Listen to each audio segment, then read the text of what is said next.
Yeah, Art Bell is amazing. George Norrie, Art Bell. I had a chance to Ian Punnett. Ian Punnett was the first fill-in host Okay. for Art Bell, and then they brought George Norrie in, and I'm friends with Ian, and Ian's the one that recommended me to Coast, so I got to fill in for 5 years, and then that led me to the opportunity to take over Midnight in the Desert, Art Bell's final show, Yeah. and for what it's worth, I'm the only other host in the world besides Art Bell that hosted Coast to Coast and Midnight in the Desert. So, Crocodile Tears. And the first two follow one character, and then I spin off a character, again, spin off character who was going me, me, me, me, me. I run that's the novella, Crocodile Tears. But yeah, a lot of fun. One of the main characters, the one who is the primary character in the novella, is his name is Ting. And if you've spent any time in the Caribbean, you know the accent they Oh, yeah. So Ting, what's that about? It's because my mother always said I was the prettiest little Ting. And the thing is, he's a Rastafarian troll shaman.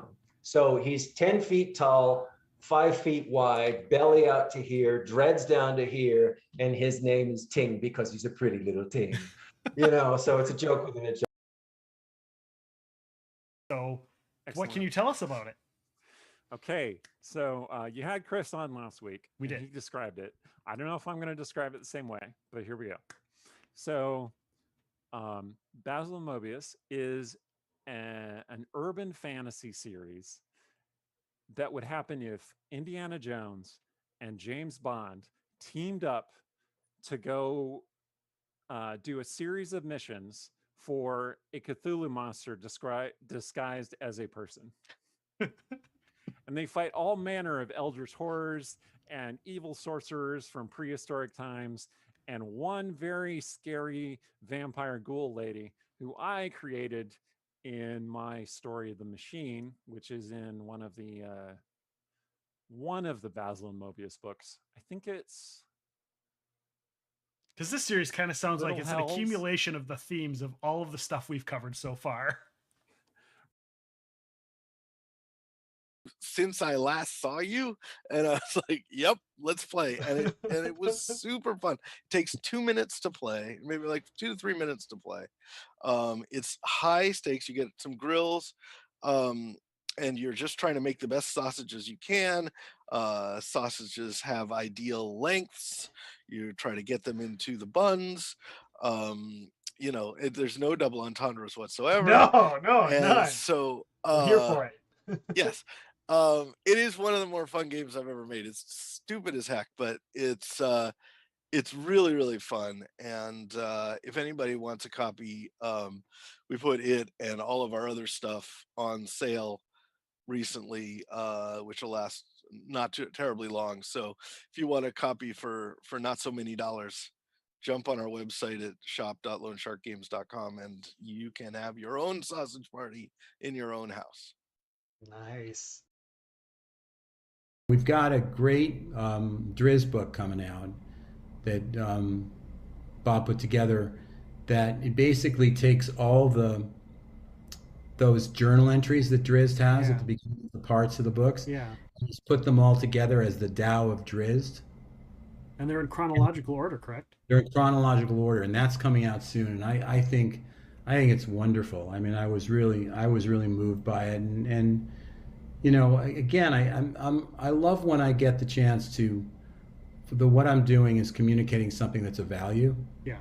Whether either it's totally entertaining, which is fine, but also something that really has a message that's valuable, that is going to help people in their lives. And I feel that with Drizzt. I mean, I feel, my theory is all great stories are about moral ambiguity. And that's what he faces is, how do I be a good person in an imperfect world? Since I last saw you, and I was like, yep, let's play. And it was super fun. It takes 2 minutes to play, maybe like 2 to 3 minutes to play. It's high stakes. You get some grills, and you're just trying to make the best sausages you can. sausages have ideal lengths. You try to get them into the buns. There's no double entendres whatsoever. No, And none. so I'm here for it. yes, it is one of the more fun games I've ever made. It's stupid as heck, but it's really, really fun. And if anybody wants a copy, we put it and all of our other stuff on sale recently, which will last not too terribly long. So if you want a copy for not so many dollars, jump on our website at shop.loansharkgames.com and you can have your own sausage party in your own house. Nice. You still going through that process, or is it a lot more just you because they trust you with what you're doing? I think there's part of it that's trust, but the industry as a whole has shifted away from as little amount of hands on the product as possible for cost.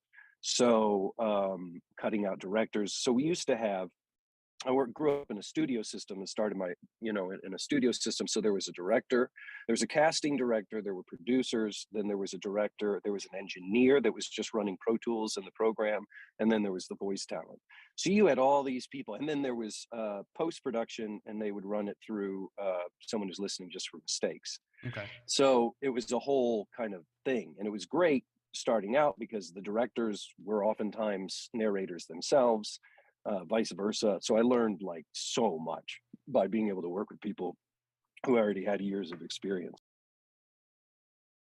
In the idea that instead of taking levels of other classes, there are specific feats that give you portions of what it would be to level up. So that way, if you're a level 10 sharpshooter, you're a level 10 sharpshooter, but you can also, with your feat picks, go out and take, say, the mastermind class abilities. By taking the mastermind training feat, the advanced mastermind training feat. Yeah.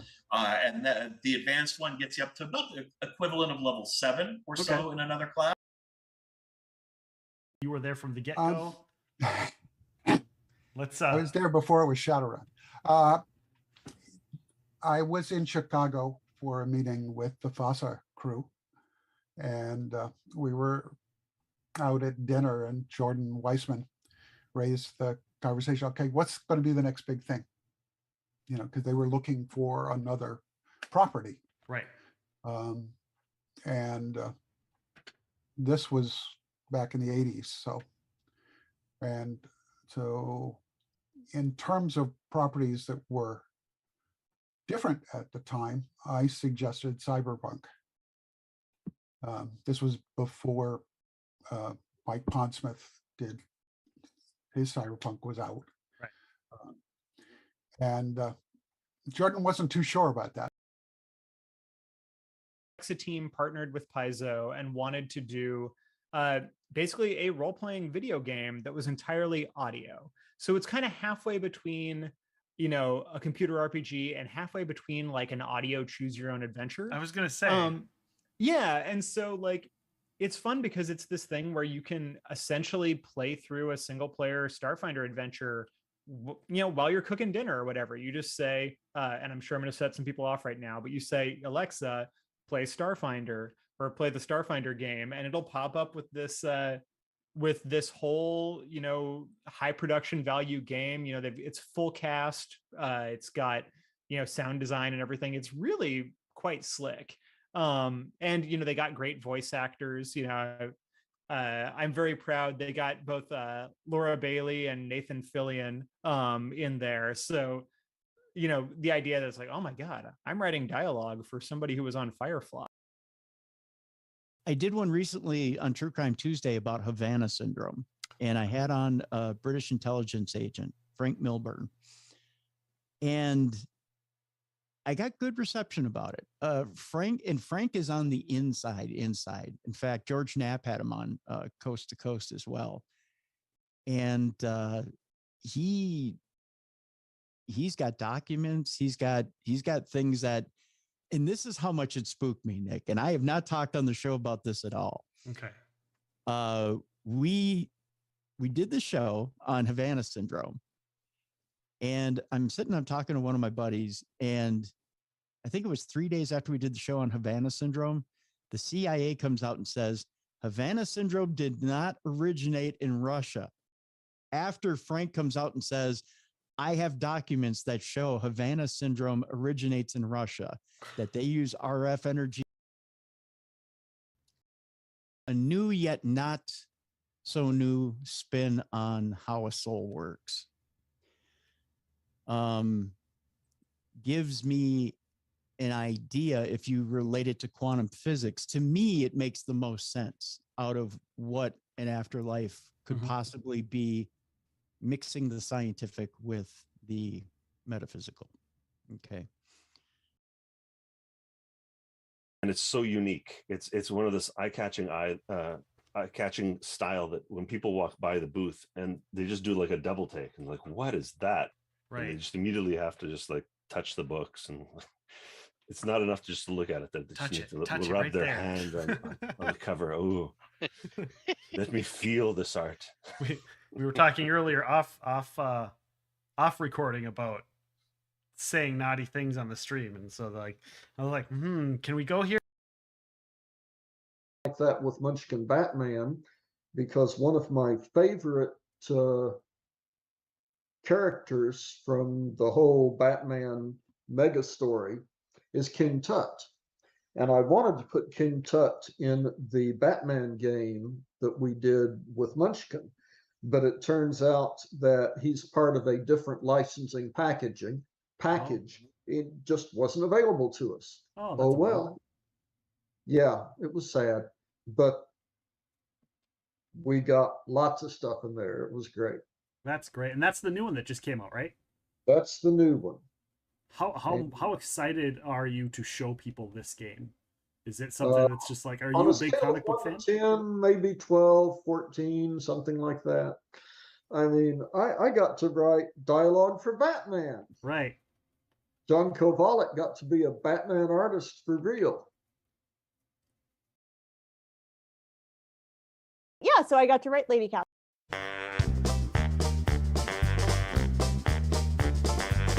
It's time to start the podcast. It's time to play some games. It's time to have some fun here on the Epic Show tonight. We'll see some off the pod gear, enjoy some great alerts. We'll have a grand old time here watching Epic Rounds tonight. We love it when we come here. We clip all of the screens. The chat gets kind of trolly on Epic Rounds and things. But that's an awesome part of the Epic family. So let's enjoy the show now and start another hype train. We'll see the spicy chips fly on the most sensational, inspirational, celebrational, epicational. This is what we call the Epic Show.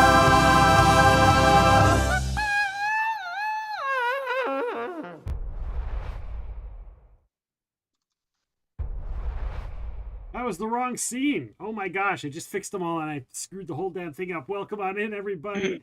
Hope you're all doing well. Happy Wednesday. Thank you guys for being here. If you guys joined us last night for the Fight in a Box Games show where we demoed End of the Line, it was amazing. It was fun. We were joined by Octavius, Bentley, and Pixelnix, as well as Seppi and Mark from Fight in a Box Games. If you didn't catch that, you can catch it on YouTube. You can also catch the VOD and go and see it. You can also check out the Kickstarter by searching for Fight in a Box on Kickstarter or End of the Line on Kickstarter, or just hang out and chat for a little while, and Nightbot will get you the link. So welcome on in, everybody. Today is Tabletop RPG night. Tonight we are continuing the game of Dragon Bane. It's a completely different tabletop RPG than we've done before. Well, we've done it once other ago time thing it's been. So you can see Brian's got it right there. It's made by like Free League Press, right? Free League Press. It's distributed by Free League Press. Although it's originally from like I believe Sweden. Although I'm not 100% certain on the language because I don't know the Scandinavian languages that well. And this is like I guess it's been around in Northern Europe for many years, but this is kind of like a well, a new edition, basically, sort of, and then, but also kind of updated and released in both English and the Scandinavian language that I don't know which one. I think it's Swedish. Scandinavian, Yeah. as some of us And- say here in the upper Midwest. Mhm. So, with As that being we- said, thank you guys all for being here. Thank you for coming in. We are excited to play some more of this.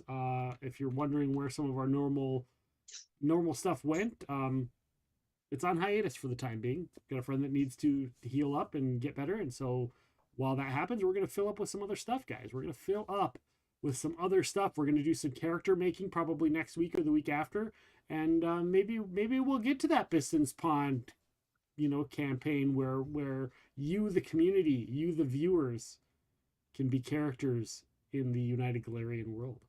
So make sure to tune in for that and keep your eyes peeled. With that being said, I'll let Bryan take it away with Dragon Bane. Woohoo! Woohoo! Thank you. Welcome, everybody.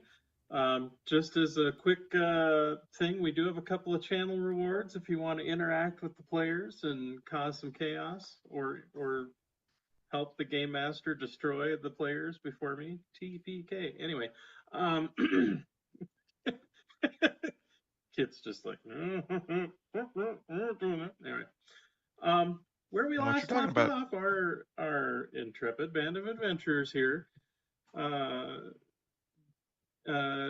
We're heading towards the village of Whitecroft, as part of a how best to say it. They were hired by the Church of Sarenfe to go to the village of Whitecroft and specifically go to a temple that had been closed up and in disrepair for a fair bit of time, several decades, not quite a century, but it's been many years. In fact, if you all look at and I say you all, meaning the players, if you all look in your journals area, you will see there is a writ of passage, is what I typed it up as for the name of the note. If one of you would like, feel free to read it. Otherwise, I can read it. Read it if you'd like. Okay. Well, to whom it may concern, the bearers of this letter are employed by the Church of Sarenfe. Excuse me. No worries. They are given all permissions and rights by the church to enter the grounds of the temple near the town of Whitecroft. I ask that you provide the bearers of said letter any and all assistance in their endeavors to investigate the whereabouts and status of our previous investigators, as well as explore the temple and expunge it of any corrupt influences. Your assistance in these matters is greatly appreciated. Yours in light, Archcurate and High Mother, Lunara Celestine. And then there's a little prayer at the bottom of the scroll, which those familiar with this faith would know is kind of the sort of a regular prayer to the faith, is like, may her flame purge the wicked. May her flame purify the just. May her flame guide us in this life and the next. Do we each have one of these, or is there one for the group? There's one for the group. Okay. So we can't lose this. Nope. No. You do not want to lose that at all. And sure enough, as they were traveling towards this village of Whitecroft, several incidents did occur. They were waylaid by some really horrible goblin bandits who were horrible at their job, to be quite frank. Well, Were they horrible at their job, or were they good at their job and their job was to die? Well, I mean, if their job was to be fertilizer, then they're probably doing pretty good. But if their job was to actually waylay people, they had some learning to do. But that being said, you dispatched them with with some interesting javelin tosses, so to speak. I forgot about that. And dispatched them, and then proceeded to kind of follow where it seemed where they came from, like a potential hideout. And that is where you stumbled across several goblin bodies hanging from the ruins as you realize that, you know, there's always a bigger fish, so to speak. And in this particular case, the bigger fish was a giant spider, which you were able to dispatch, even though there were some troubles with it scaring the bejesus out of our Bastion Strongjaw, our Wolfkin warrior. Briefly, he was able to bring it back and able to help defeat the creature. And so you have camped for the night, or you camped for the night as well as searching the grounds. You found some interesting treasures that the goblins had no doubt hoarded from and gathered from travelers that they had accosted. And indeed, if I recall here, come on, computer, why are you doing this to me now? There we go. McCander even discovered a dwarven battle axe hidden amongst the rubble that had some magical affinity to it, and was decidedly a racist battle axe. But there you go. It did not. It was meant to kill. It was crafted and imbued with power to kill Nightkin, which is the kind of generalized term for most of the like goblinoid orc type races. I think even ogres are thrown in on that bunch.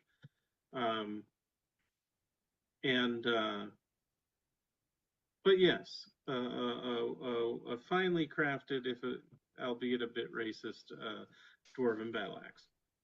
Battle axe or great axe? I forget which one I said. Battle axe. Battle axe. Okay.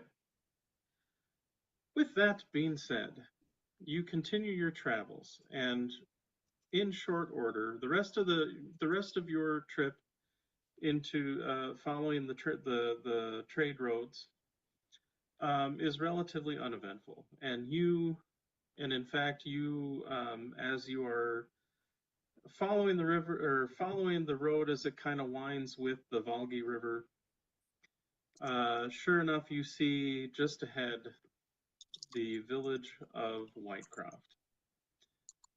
There it is. And if you'd like to pop it up. Excellent. So you are coming in off of the South Bend. And the first thing you see as you are traveling in, you do see the majority of the town is kind of built around or near the convergence of, it looks like the river that you'd been following a little bit along with the trade road, and another smaller creek that, admittedly, as it connects to the river, is roughly about as wide as the river, but isn't as robust as the river itself as you go further upstream. But you see, as you're approaching, you see there are some farm fields and different things going on. There are a couple of, most of the buildings are probably a single story, except for some of the larger ones that may boast a second story. You're guessing the largest building by far, you're guessing, is probably the town hall of some sort, or the meeting hall. Okay. You do see there are people moving about, but you do kind of notice there seems to be this sort of singular house,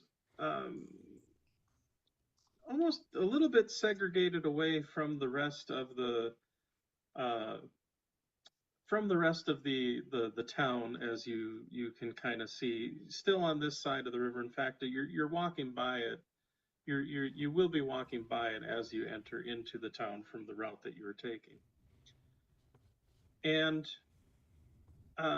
you notice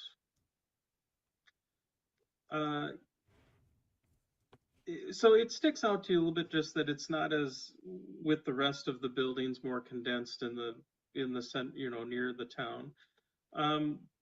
Is kind of the first thing that sticks out to you a little bit as you enter in. The second that you notice is that there are three young, I'd say teenage, if you were to give it an age category, but young, fairly beautiful young blonde women that seem to be tending to the fields and tending to the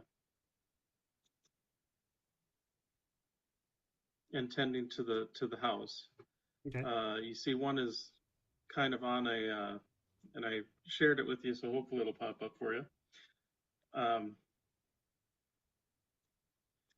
And if it didn't, let me know. I did not get anything popping up, but I also have the map open, so maybe that. It might show up under I had the your map journal entry, maybe. open, but Otherwise, I can try to. yeah, can you try popping it again? All right. I shared it. Well, let me try. Oh, maybe it didn't. Let's do this instead. How about we do that, and then we save the changes, and they're now shared with everybody. There's something in the journal now. Yep, that worked. Okay. So there's Holy a picture Disney of the three. awesomeness. I mean, wait, what? I can neither confirm nor deny that drawing may have been influenced by certain Disney movies, and I will not say that is the case because I don't want you to get harassed for using their likeness.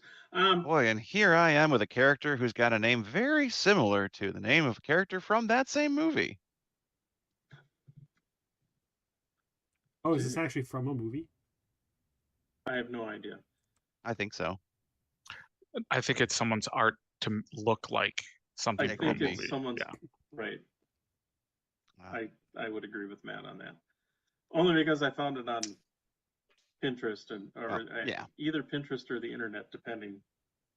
Pinterest Probably is on the Pinterest. internet. Well, yes, but you know what I mean. Funny enough. Yeah.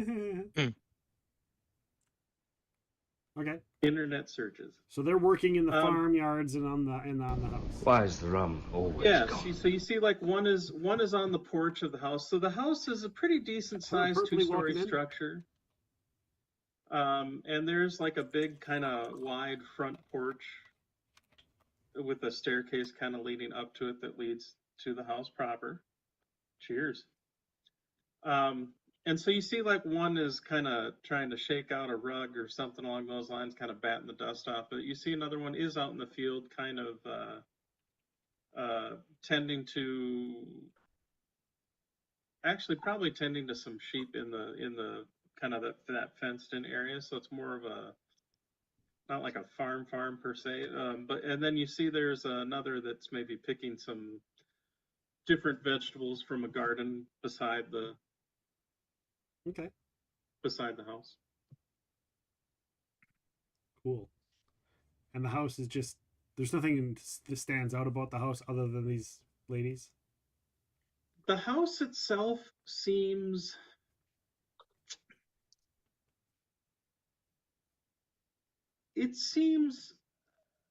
like it's kind of, think of like a worn farmhouse.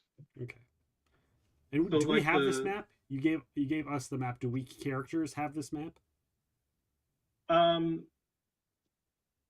This is just like, you don't necessarily have a map of the town, but you can easily see where everything's at. Okay. So we don't have like If a you're list looking- of like, oh, this is this building. If you're looking at the map, it is number 8. Right. But we don't know its number. We don't know what it is. Because Right, the you map don't- tells us what number 8 is. So. Correct. Okay. I'm going to I'll just keep going because it doesn't stand out to me. I'm gonna lean towards right towards Seven Tails character. Be like, those are humans, yes? Believe so. So it's true then. They all look alike.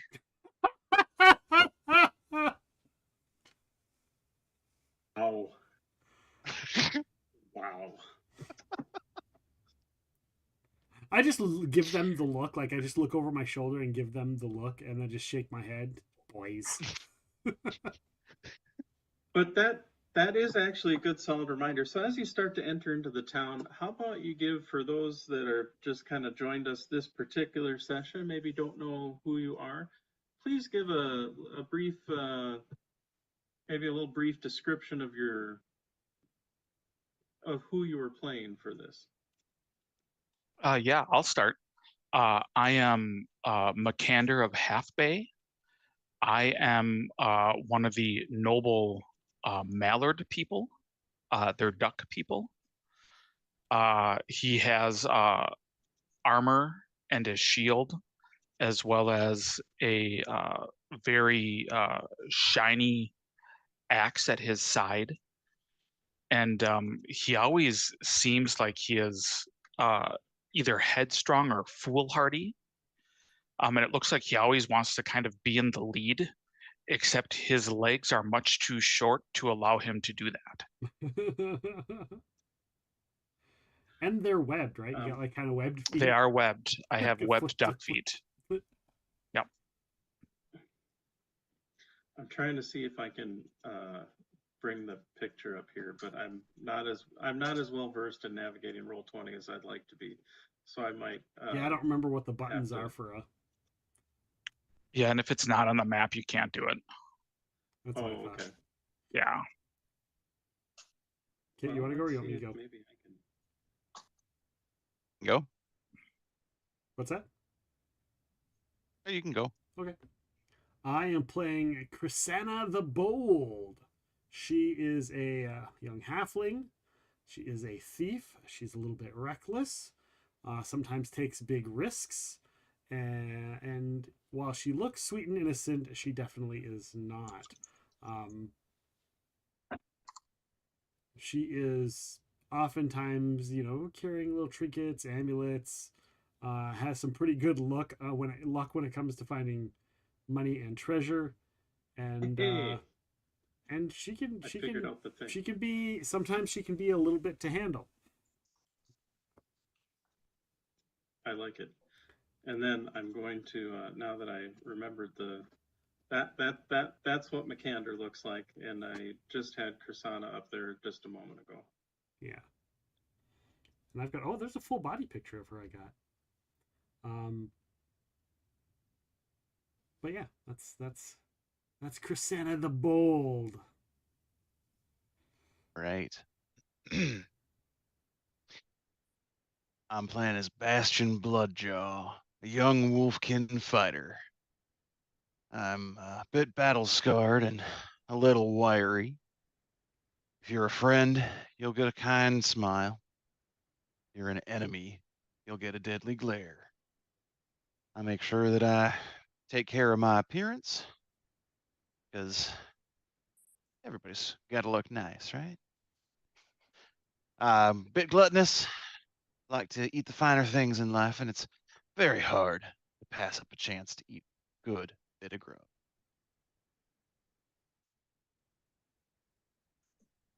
And that's me.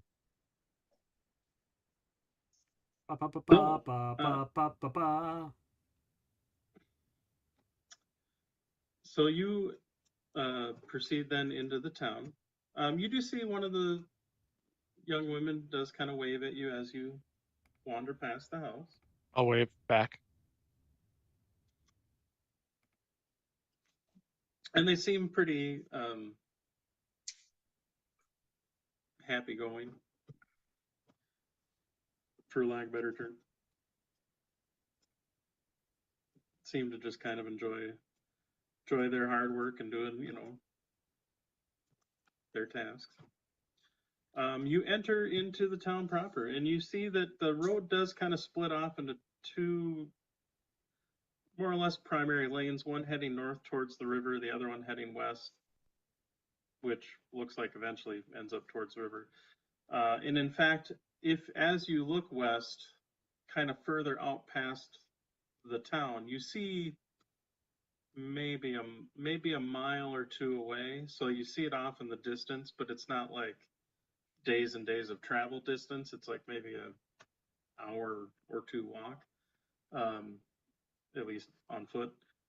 You see a structure that looks like you're guessing would be the temple proper, the Temple of Seren Fae.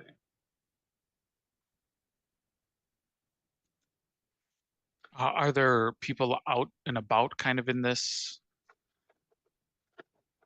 There are people out and about, going about their day, usually working, doing chores, things of that nature.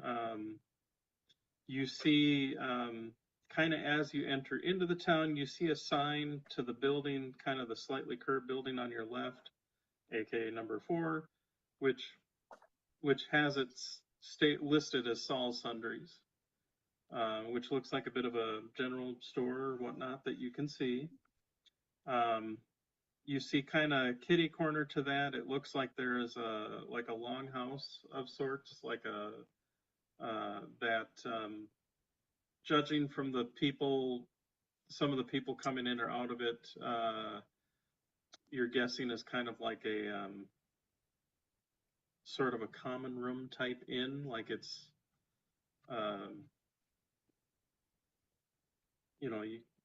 so it's a cheap place to get a night's rest if you need to. And then kind of northeast of you is is the biggest building of the town, and what probably draws you into being the most likely like the town center or the town hall, just for the fact that one, it's actually like 3 stories tall, so it is the tallest building, and it's you see there are kind of multiple entrances. You do see kind of on the north side there is a door leading to an office, and it looks like there is a sign with like a set of bars, like you'd think of like a jail cell kind of thing, for lack of a better term. And you're as far as like if you're looking for constabulary or something along those lines, that's probably where you would go, you're guessing. But yeah, otherwise the town seems a bustle. There are several people pushing carts, wagons, doing different chores. I'd like to try to flag someone down.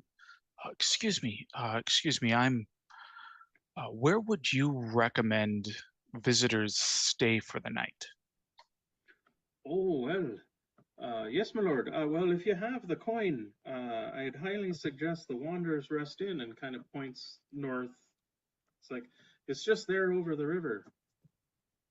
How much is it? Do you know to stay there? Oh, it's pricey, but as far as I know, it's well worth the cost. Although I've not been there myself, but I hear the food is fantastic. And they even have well, and if you want an individual room for some privacy, it's no better place to go. They are also the only stables in the town, so if you have, and then kind of looks at the 3 of you on foot and goes, well, you never mind about that. But if you do have an animal that you need stabled up, that's where you would go to take it regardless. But the lady proprietor, Miss Beaumont, beautiful woman, fine lass. She would tell you, she would be able to give you the, I guess all the prices. I don't know, but I know they do food, baths, massages. You get private rooms. There's even I heard a suite if you have the money, but it is expensive. It is not cheap by any means. Thank you. Otherwise, if you're looking for something more affordable, talk to Leaf over there. plenty of people stay at his place. I look at you two and look at the sundries. Like, I think maybe we should sell some of the things we got, and then maybe head up to the Wanderer's Rest, see how much it costs to. Sure. Agreed. After the last couple of nights sleeping in, goblin warrens, I think a nice bed might be worth the coin. Let's do it. I'm in. All right. So you head over to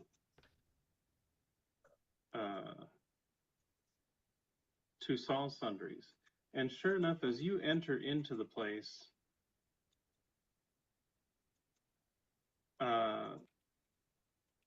you see a human man, probably still in his early adult years.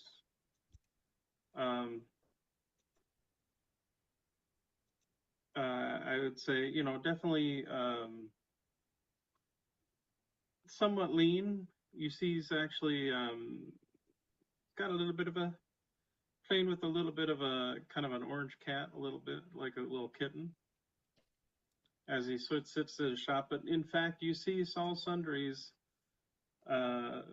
has indeed a list of sundries. If you check your journal, I did put a caption there for him if you want to. I don't know if you want to pop that up.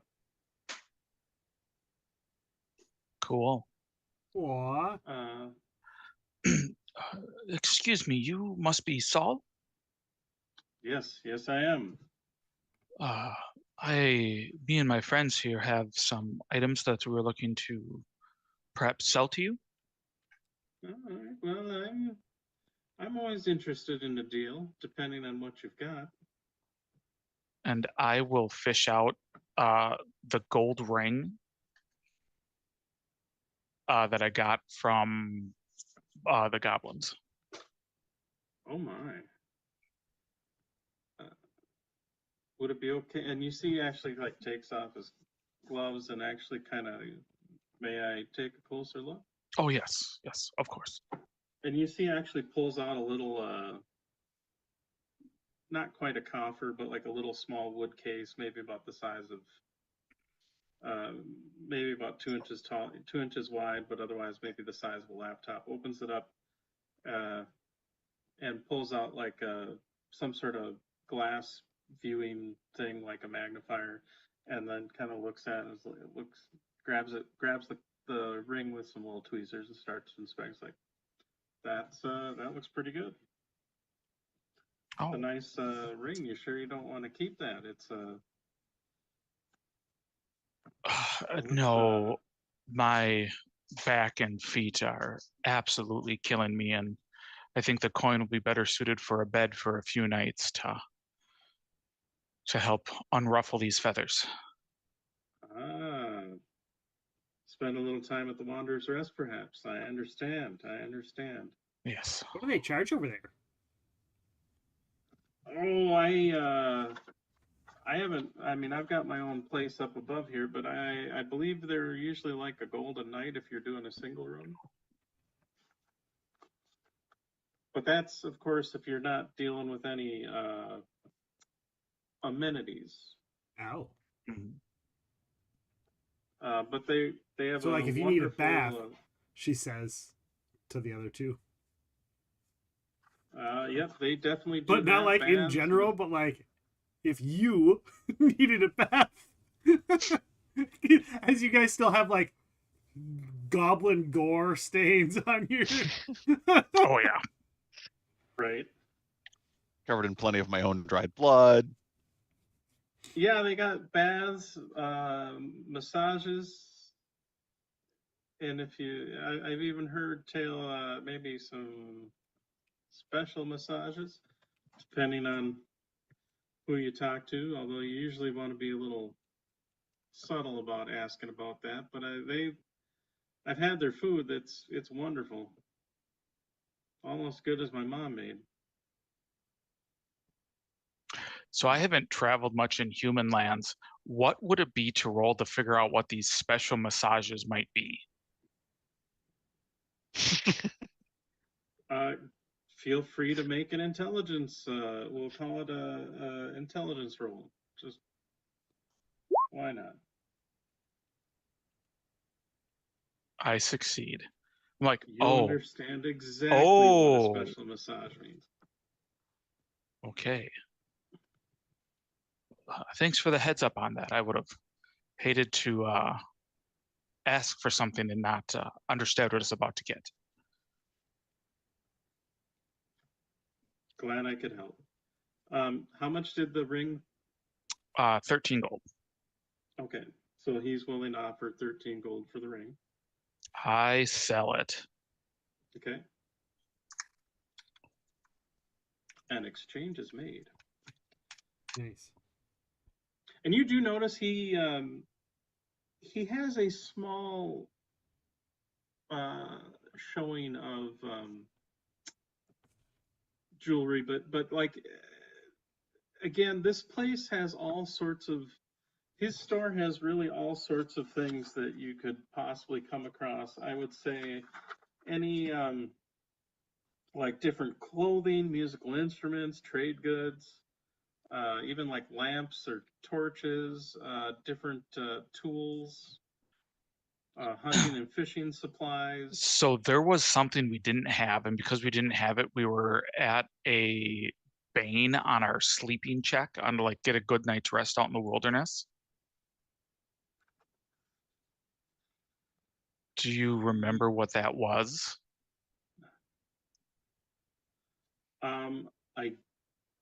I don't, but I'm gonna just kind of for now wave the magic wand. Okay. Well, if I remember what it is, I would like to purchase one of those things. Oh, I don't even know if it was an item. Oh, I know what you're meaning. Yeah, sorry, never mind. Let me, yes, a sleeping roll, I believe. Yeah. Oh. Yeah, that'd be a good purchase. Like a bedroll? Or a bedroll, yeah. Sleeping fur. There, no, yeah, there you go. So if you want one, it's I believe it's just 1 gold. It's so buying it. It takes up 1 inventory slot. Yeah, I was trying to find where the inventory slots are. In backpack. It's under your backpack. So normally for your character, you have a number of potential inventory slots equal to, I believe it's half your strength. I don't even see. Oh, there it is. And then if you have a backpack, I think it gives you a couple of extra slots. Otherwise, a lot of other storage containers usually hold a certain amount of stuff. Oh yeah. A backpack gives you 2 additional slots. Yeah. Okay. Cool. So like right now, it looks like you've got your inventory's fairly full right now. Yeah, mine is also full, but I got to get rid of this this cool spear that we got. Anyhow. Well, if you're looking to sell weaponry, I'd have to we have a little bit of a deal going on with you'd have to speak to my father over at the smithy. Oh. Okay. Well, what about this? And I pull out one of my necklaces that I got. Well. I mean, I don't know. I know it's fairly worth it's worth a fair bit amount, but all right. I don't really need it. I'm not going to a fancy ball or anything, but you might have some people that come through town that might want something like this. Oh. Lady Beaumont might like it. I mean, it's not my most fancy piece of jewelry, but it's pretty close. I mean, if you want the fancy one, nice. You could maybe look at that one too, but well, I'm willing to take a look if you're willing to show me. I pulled the other one out. I put them both on the table. And what did we roll for the value on those? The amulet is 55 gold and the necklace is 45 gold. Oh wow. Hello, Jax. Welcome on in. And congratulations, Katie, on being officially first. That is impressive. Yeah, That they're is super very fancy. impressive. I'll be honest with you. I might be able to afford to buy one of those. That's kind of I don't why I know was if I only could throwing the lower one out. But I mean, if you wanted both of them, I didn't know what you. I couldn't guess. Well, I will say I would happily buy one of them off of you. I would say if you wanted to negotiate a decent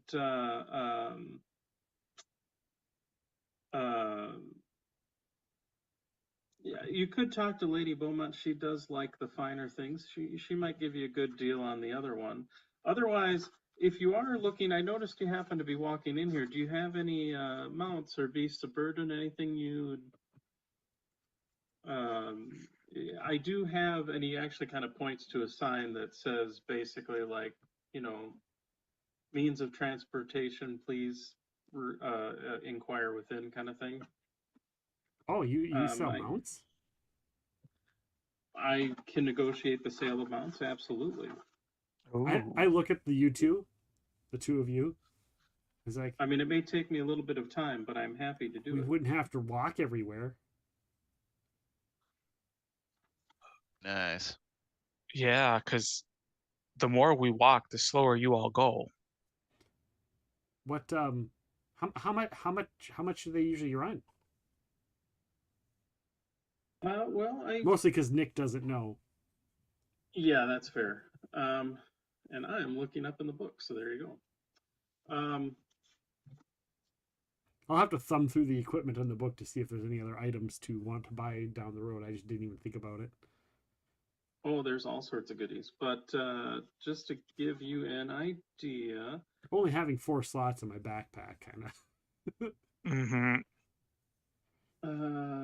So a combat trained horse is like 400 gold, but like a riding horse is like 60 gold.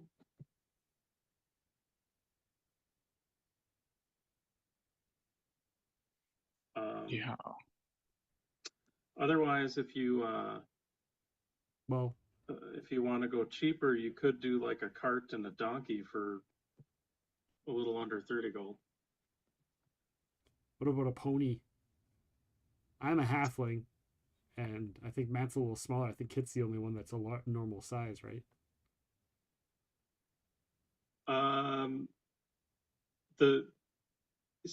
Macander's probably a little bit on the smaller side.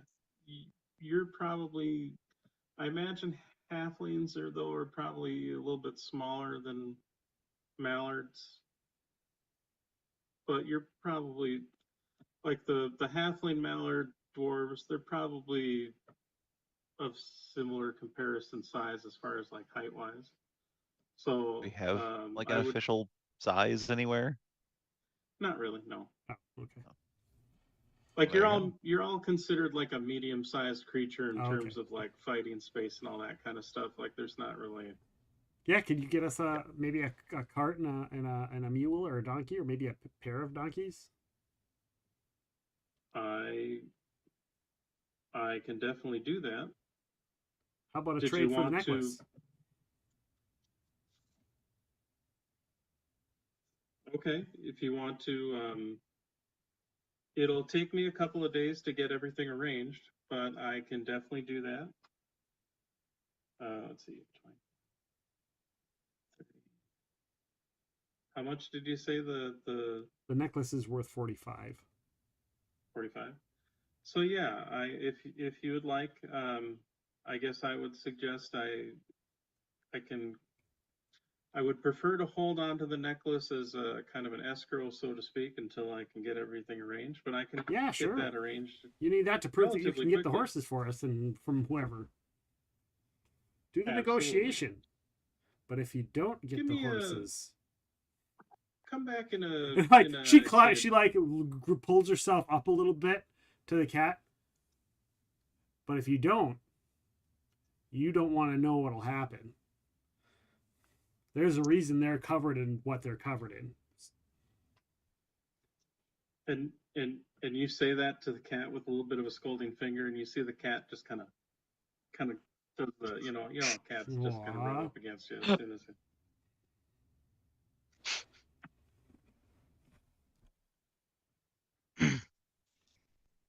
I'm gonna while you're looking for carts, maybe keep an eye out for a wagon as well. And I look at you two. Wagons can hold more, so Oh, this I way. assumed it was the same thing. Oh, so carts can hold 2 people, while a wagon can hold 4 people. Okay. Well, can we reverse and say we were talking about a wagon? Sure. How much is a wagon?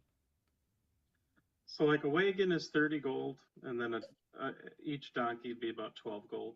Yeah, and we'd need 2 donkeys for a wagon. So that would be 30 plus. Did you say so like 50. It'd be 54. Okay. So can we just rewind and say I gave him the other amulet for the wagon and the 2 donkeys? Sure. Okay. I will mark And off he'll the get amulet. on that right away. He says it might take a couple of days to get everything arranged, but come back here and he'll get you taken care of. Perfect. And in fact, he writes everything down in like a ledger book and has you kind of sign.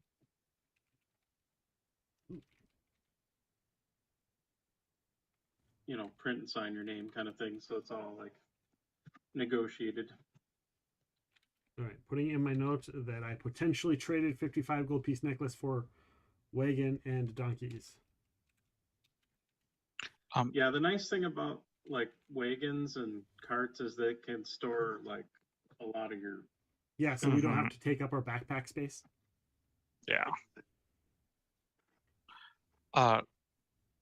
Question for you, Bryan. Yes. For money, is it like 10 copper to a silver, 10 silver to a gold type deal? Yes, it's the for those that have played D&D before, which I'm assuming. Well, I know we all have. Yeah, it's like the 10 copper to a silver, 10 silver to a gold. Okay. Cool. Making it simple. Making it simple. So yeah, if you're looking for weapons or armor to sell them, I would say you'll want to go down the road there to Beckett's Smithy and talk to my father, Samuel. Okay. Did you want to buy the other necklace?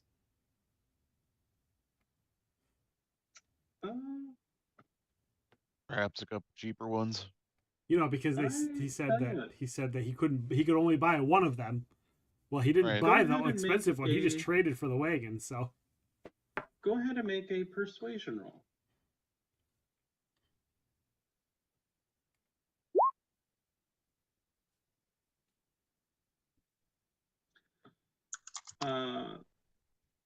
I'm very tempted, and if you're willing to hold on to it for a few days, once I get some of these things negotiated, I may have a bit more cash on hand to do so. But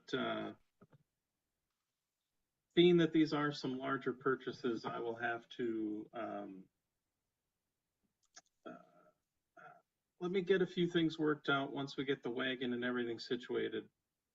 Okay. And then we can talk more. How does that sound? That makes sense. I'm willing to bet that it makes sense because you got to spend your money to get the things and then swap the thing and do all of those. I understand. Perhaps have the funds for a few cheaper necklaces. Let's see what you've got. No, it was a silver necklace and a gold necklace. Nothing real descriptive about them. What were 12 they at? silver and 7 gold, respectively. Those I could probably, yeah, I think I can do those without reducing all of my cash. Much obliged. That being said, is there anything you see here that interests you, or if you have any questions about the town? People might be a little suspicious, but after they see you spend a little coin, I'm sure they'll warm up to you. Who's in charge of the short fashion. temple here? Who do we talk to? Oh, well, no one's been to the temple for, I want to say I don't think I've seen anyone up there since I was a kid, although you hear rumors sometimes. We do get our, being that we're kind of on the frontier, and there are plenty of goblins in the hills and about, and you know, sometimes you can hear Sheriff Ulfgar grumping about the fact that they've taken over the place. So, truth be told, I'd say if you're going to talk to anybody, probably talk to the sheriff. Out of character, what was our job? Like, I know we got a right to go there, and what are we supposed to do? Because So your overall, sorry, go ahead. I believe it's to investigate the people that they previously sent because they disappeared, as well as investigate the church. Okay. They're for purging corruption. You do Inquisition get the stuff. so the what little you actually, if you guys want, go ahead and make a myths and legends roll. And this is to just kind of know what general knowledge you know of the church. I don't know shit. I don't know shit either, but I know shit so poorly enough that I got a dot in Myth and Legends. God. There you go. Jesus, your luck on that has been absolutely crazy. Yeah, I fail so many rolls, but hey, at least there's a So- benefit. So here's what the layperson knows about the Church of Saren Fae. They use fire or flame as their iconography. They are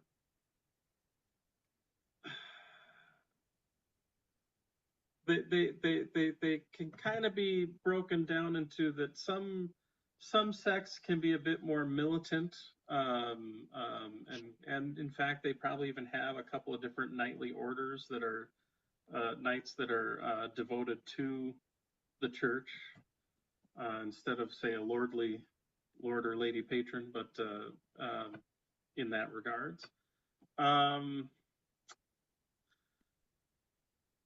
From a societal standpoint, there's sometimes certain community aspects, as far as like the flame bringing warmth to people and being a tool of invention. It really kind of varies, but that's kind of the generic breakdown of the faith. None of you are really all that pious necessarily, at least, or maybe not pious for this faith, we'll say. That's up to you. So that's kind of your general knowledge as far as what you know. And Makander, as far as you know, it is a secret cult spread across the countryside where people burn themselves for the sensation and thrill. At least that's what one drunken guy told you that you saw in a back alley behind the Church of Saren Fae. Granted, Perfect. the guy had no boots because they were stolen, and then immediately asked you for money for food, as the guy said. So you're not 100% certain if the guy was legit, but seemed legit. It makes sense to me. Yeah. Right. I guess while we're here at the Sundries, I would like to buy a backpack, some bandages, and some candles. So he lets you know, as far as the bandages, you're probably going to have to go to the apothecary for that. He doesn't typically handle that, but everything else you're able to buy, and it's just Awesome. going to be the normal. It will be the normal price as listed in the book, the guide. Cool. So no price shenanigans there. I thank you for no price You get this- shenanigans. You get the sense that this that Saul is charming and shrewd but fair. Oh, does he have a crowbar by chance? Yes, Okay, I will get one of those as well. because I believe that's also under the trade goods, if I recall. It is called a tool. Or a tool. Yep, he's got. Okay. So the vast majority of the stuff that you can find in the book, basically you get the idea. Saul's Sundries covers pretty much anything listed as common or uncommon in terms of clothes, musical instruments, trade goods, light sources, tools, containers, hunting and fishing supplies, and that's how the different categories are broken down in the book. That's why it's kind of listed that way. And then can even arrange common and uncommon means of travel and transport and animals within a couple of days' time, given time to kind of put stuff together.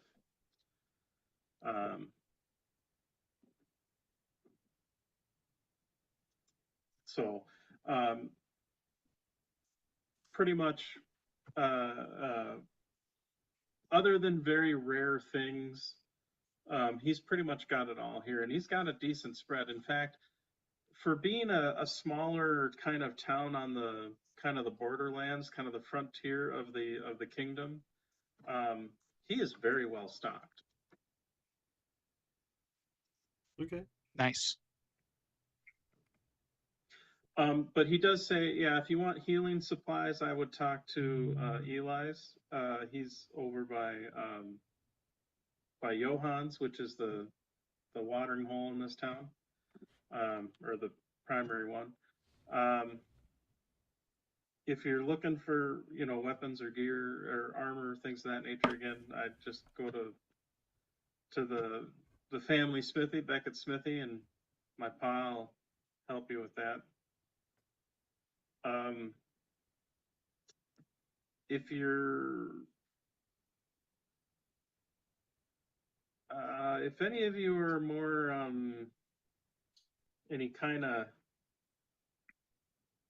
wiggles his fingers, like more, I guess, we don't get many mages running around these parts, but if you're looking for more magical goods or services, you can always talk to to Lady McCallum. What? She's you probably, if you came in from the south, you probably passed by her place. Oh, which one of the three is she? Oh, no. You probably saw Anowin, Camlin, or Bronwyn. No, those are her granddaughters. Oh. Trust me, if you see Lady McCallum, well, you'll know when you've seen Lady McCallum. We'll leave it at that. Okay. Suffice it to say, she's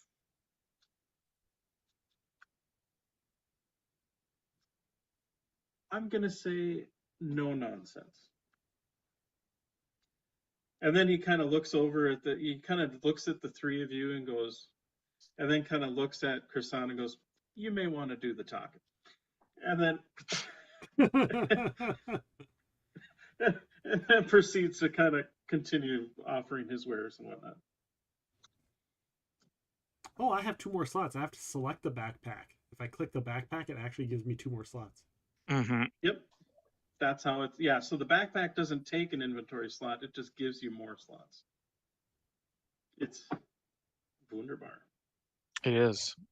Oh, but I Very don't. nice. But I don't have a backpack. Yeah, you have to buy one. Oh, okay. I thought that was like okay. But they are relatively. Yeah, they're like 3 gold. Well, I don't have any gold. I have like 2 silver, other than, and I don't know what the balance was if I had gold. If I got gold back from the wagon and donkeys. He'll settle that up. Like, so for right now, he's just kind of holding the necklace as sort of like a collateral, for lack of a better term. Yeah. He'll settle that all out when he gets it all set up for you guys. I have enough gold to cover us for like 2 nights for all 3 of us. Okay. Well, hey, I got the wagon and stuff covered. And I've got a little bit of gold, so I might spend some on a large tent for the group. That would be huge. Okay. Not only avoid the bane, but gain a boon maybe for I can those sell the bushcraft spear rolls. for something too. So you can sell the spear, but not here. Not here, He yeah, suggests yeah. going to the. Yeah. Is that where you wanted to go next? Then maybe is stop by the blacksmith to? Yeah, if you guys are okay with that. Yeah, I Sure. think the blacksmith and the apothecary should be our next 2 stops. Okay. So it's kind of Before we leave, because he asked if we had any Yes. questions. Was there anybody else here asking about the church? I want to say a few months ago there was one of your folk, and he kind of gestures towards Sebastian, walked with a limp. I don't recall the bugger's name, but I think he was. I think he'd asked some questions. I remember some of the village folk talking about the kind of the limping wolfkin asking some odd questions, and then went up to Lady McCallum's house, and then never saw him again. So of course, then rumors certainly went by, but that was maybe a couple of months ago. Oh, okay. Does that coincide with what we know of the missing group people or person? Yes. Well, you believe so. It doesn't. There weren't a whole lot of specifics given as to the previous investigators, but there was a mention that the sort of the head of that group was a wolfkin by the name of Gnarlfur. Okay. Sounds good. Is that a wolfkin that I've heard of? Yeah, good point. Go ahead and make a. We'll call it a myths and legends roll. All right, we'll see if I can do any better this time. You can do it. Or super worse. Or super. Oh, well, you did way got it. better. Hey, you did the best you could nice. possibly do, and you got a mark in your skill. Heck yeah. That's right. Hells So yeah. yes, for those who are just joining us today, just to give you a little bit about how the mechanics of this game system work, is when you roll a 20-sider and you're trying to roll under your skills. So if you look at our little skills list here, you'll see there's the red number, that's the skill or rank that the person has in it. And then the green number, or the green circled number, is what they rolled on a d20. And if you roll under the skill, you succeed. If you roll a natural 1, that is considered a critical success or a dragon roll. And some of the benefits of that, in combat, there are benefits for getting a critical hit, which, if you've played role-playing games, may seem fairly obvious, and we'll worry about that later. But one of the other benefits is that anytime you roll a natural 1 or a natural 20, you get to put a little check mark by your skill, and at the end of a session, you get to potentially train up any of those skills that you have check marked by trying to roll higher than them. So it's so admittedly, the higher you get in a skill, the harder it is to kind of continue leveling it up. But it's kind of nice in that it kind of pays you off a little bit for dramatic success and dramatic failure, because you learn something either way, right? So. Which is kind of a fun part of the system. So, so yes. So bringing it back. So do you guys head off? Which place would you like to go to first?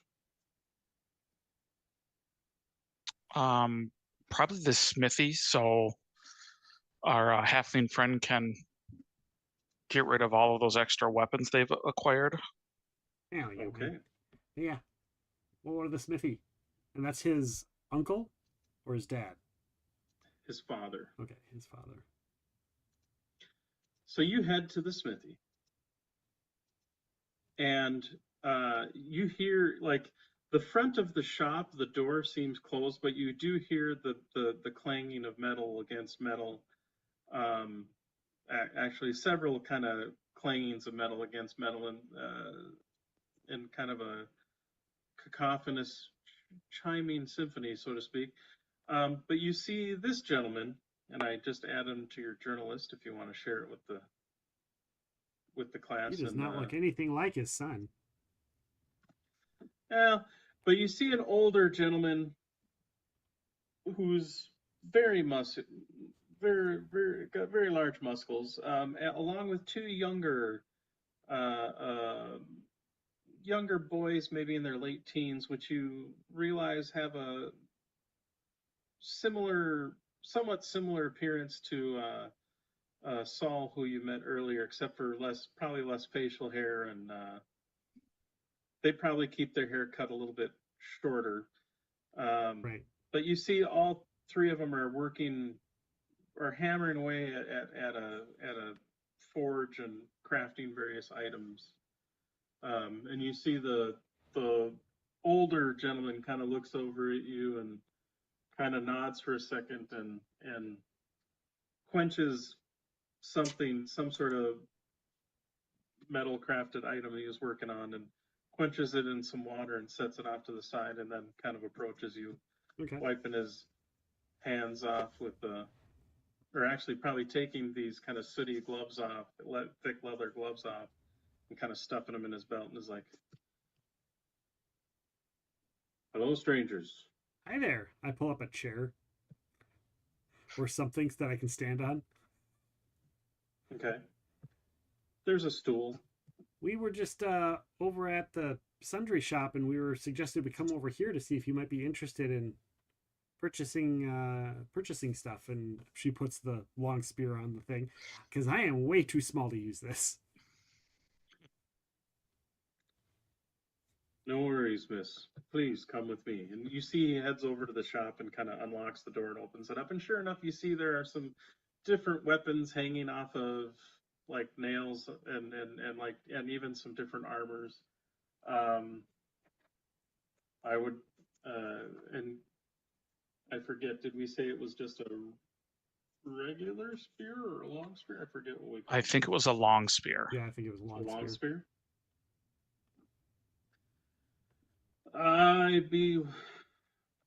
We have a few of those, but having a few more wouldn't hurt.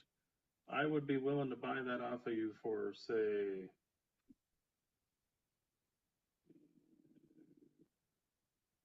5 silver. Out of character, is that good? I as Nick don't even have a idea. It's roughly about half Okay. cost. Sounds good to me. And you see, he kind of takes it and sort of inspects it, kind of looking down the leg, make sure it's not too funky curved, what have you. And Yeah, it looks, we tried to clean it off. It was pretty sharp. It went through That's 3 all right. people. Well, goblins. Really?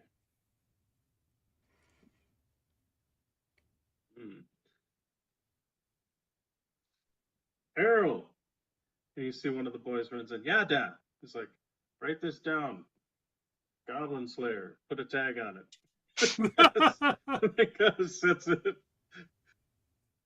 it up front. It's like, and he pays you the coin. No, you know. What'd you say, 5? Yeah, 5 silver. I'm up to 7.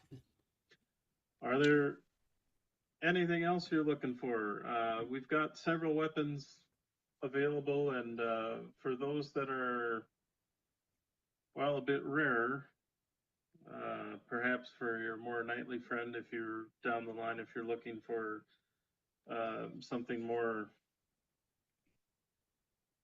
knightly, you can commission items too if needed. Well, actually, I do have a axe that I like to sell, and then I have another item that maybe I could have you take a look at, see if you know anything about where it came from or maybe who the crafter was. But first, I'm going to pull out my old battle axe to sell. Okay. I mean, it looks in decent shape, so he's like, yeah, I'd be willing to buy that for, call it 5 gold. Perfect. I will sell that to him. How do I delete that? Delete. Is it on your, if it's on your weapons thing, I think you have to maybe click the gearbox and then maybe you can delete it. Oh, yeah, I bet I have to delete each line. Yeah, I do. Or you might have to go in and delete each line. That's fine. You might have to delete each line. Yep. I will say this much, as far as stuff that you guys are looking for, any you see as far as what's kind of on the shelf, so to speak, any common weapons or armor are always available. Okay.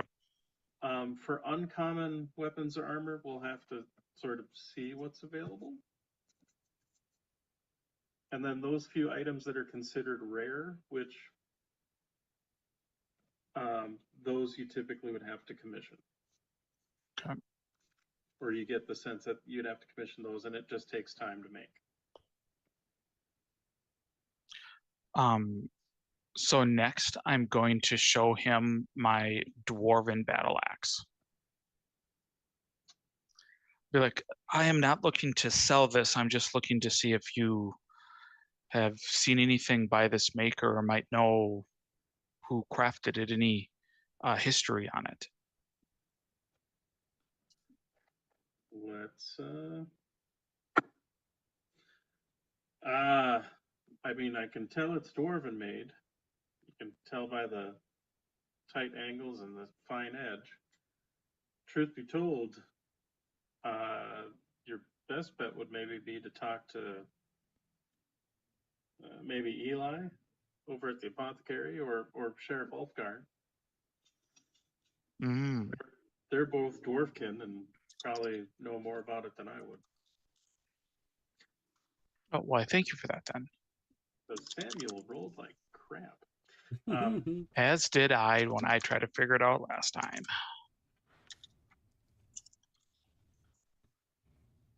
But is there any weapons or items you want to take a look at picking up? So you said uncommon are things that usually have to be made? Well, uncommon, we have to kind of roll to see if they're available. Okay. If they are not available, then they are temporarily out of stock for that item and will probably get replenished in a couple of weeks. Okay. I'm just gonna, I'll ask him if he has a crossbow available. I don't have the money for one now, but if I do get the money, I'd like to know where I could go to get one. And it is uncommon. For a light crossbow? Yep. Roll a d4.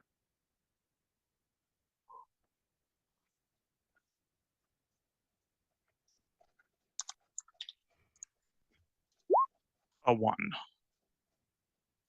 In fact, he does have one available. Ooh, I'm marking that in my notes.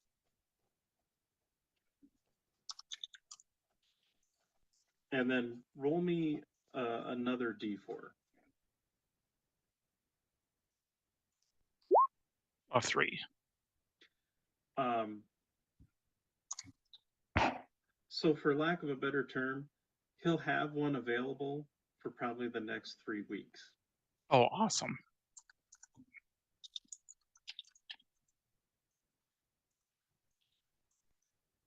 So Maybe basically how I set it up is you roll to see if the weapon's available. If it's not, then you roll a d4 to see how many weeks before stores get replenished, and you get basically another chance to roll for it. Cool. Yeah, crossbows are 75 gold, so I have to make a lot more than I have now. I have a question They can be expensive. I have a question for you guys. Do either of you or both of you have a helmet? I do not. I do not either. Do either of you want a helmet? I mean, I wouldn't say no to a helmet. Yeah, I mean, I have like a plate armor, so it might be better for you to have it. No, just so you because I can. get penalties on awareness. Oh, I was talking for Seven Tail. Gotcha. To help absorb some damage when you get hit. Gotcha. Yeah, sure. Okay. Helmet. Then I will give you the open helmet. It gives you a bonus, one additional AC. It's worth 12 gold, but you get a Bane on awareness, and it will go in your helmet slot. Open helmet. Dig it. Yeah, I do like that. Like your armor goes in the armor section, doesn't count towards your inventory. Your helmet goes in the helmet section, does not count towards your inventory. That you is can carry nice. 3 weapons on you, does not count towards your inventory. I saw that you have that there's other gear too that doesn't count as your. It doesn't look like it counted as your inventory because it didn't have a weight on it. There are some things that are considered tiny items. Yeah, but like a cloak and boots, it didn't say. Yes, clothing would go in your inventory. Oh, okay. But they do help you against so certain clothes like boots or a cloak or furs, that kind of thing. They help against certain journey mishaps. Okay. Like furs, if you're going into a cold area, they help you on your checks to not freeze to death. Ooh. Good to know. But like if something were to say, like if you came across some sort of trap that like did this much damage to your feet, your boots might help you get a bane or a boon to try to avoid it or whatever. Because gotcha. I like that. You have thick-soled boots or what have you. Things of that nature. Sounds good. Is there anything else you wanted to purchase here? Nope, this is my dinner for the night. I was curious potentially about stopping by that apothecary and seeing if I can figure out what that potion/poison was. Oh, Okay. I forgot you had that. Because I have it, but right now it's kind of really dangerous to try to use. What is it? Some kind of potion or poison or something. Yeah. I have no idea what. And they don't quite know what it is. Right. So I was hoping maybe the apothecary could let me know. Well, on to the apothecary then. Thank you, sir, very much. Appreciate it.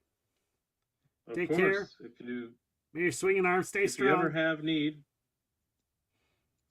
need for repairs or replacements, me and my We'll know where to boys, go.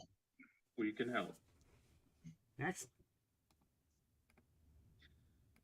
So you head to Eli's, and you see, or what everybody's been kind of referring to Eli's. I mean, there is an actual like sort of apothecary symbol, and you see it's a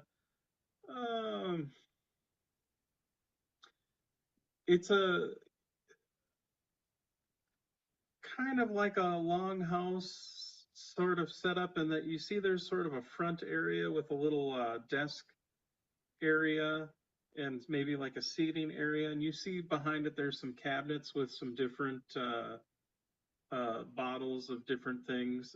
You do get a little bit of an astringent smell. Hanging above that, you see this dwarven shield, at least done a large shield done in a dwarven style, so very angular. Looks like it's seen some wear and tear, but is very well maintained. And you see kind of crossed behind it, you see a battle axe, also of dwarven make, very, very well, well loved and maintained, but definitely has seen some action. And crossing it, you see this kind of jagged, almost rusty, kind of Uruk-kai-esque sort of great sword, or what looks like it may have been a great sword, but you see like part of the blade's been broken off. So it kind of matches the rough distance of the axe when making the blade. And you see behind kind of the desk and a little bit further back, you see some curtains are set up to divide like a series of maybe 6 or 7 beds to give patients some privacy of sorts. But you see, and none of the beds apparently appear to have any people in them currently. And sure enough, kind of sort of sitting in the chair at the desk with their feet up on the desk and kind of quietly sort of snoring, you see this dwarven gentleman with a tattoo, kind of a relatively short head with a kind of the middle of his hair, though, kind of runs long to the back's kind of braided, has the a very kind of thick beard, a little grain around the edges, and then has a kind of a horrible scar that seems to kind of go down the left side of his face. Hey, I can look at pictures. I did. If you check your journal entry, you'll see a kind of a picture of him. Wow, If you feel free to share with the rest of the class. that's a wicked scar. And anyway, they're just kind of sitting there, hands sort of tucked together, just kind of sawing logs, so to speak. Is there like a bell or anything to like maybe ring and get his attention? There is a bell connected to the door that should have normally kind of been, kind of bumped in to tap it, but the door was open when you arrived. I'll try and ring it with my hand, but I can't reach it. I'll just close the door and then reopen it to make the bell go off.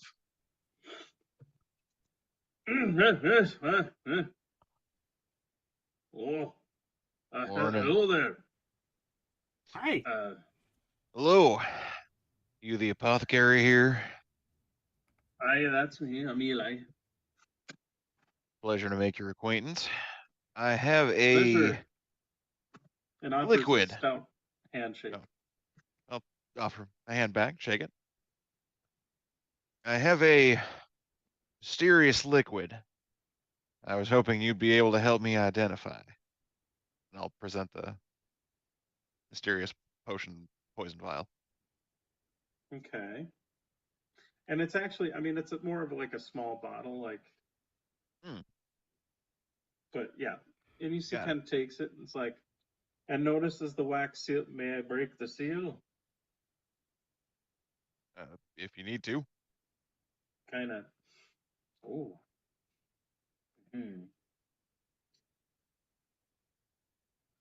And you see, takes a moment and kind of turns around and goes into his cabinet and kind of grabs a couple things and then pulls out two kind of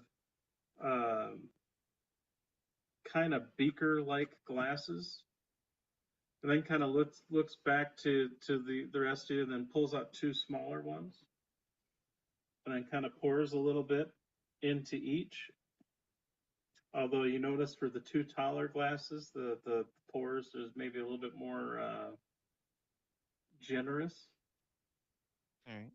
And offers the two smaller, the kind of takes one of the larger glasses and smells it and swirls it a little bit, and then takes a little sip and goes, "Yep, just what I thought. Some fine dwarven ale you got there. Thanks for sharing." Kind of offers a glass and kind of points to the rest of you to have a wee dram, as it were. Heck yeah. Drinking party with the apothecary. So the bottle is a bottle of booze. Nice. I like that. And because of his pour, you're now have about 2/3 of it left. I'm okay with that. So you don't look injured. Most people come here if you're injured. Wait, you aren't sick, are you? No, but I was told you were the one to go to buy some bandages. Oh, yes, I got plenty of bandages. And then I was hoping to see if you knew anything about my axe. And I'll pull out the axe and set it on the counter in front of him. Well, shave me beard and call me mum. You see, actually, like, kind of looking at it in awe and like, this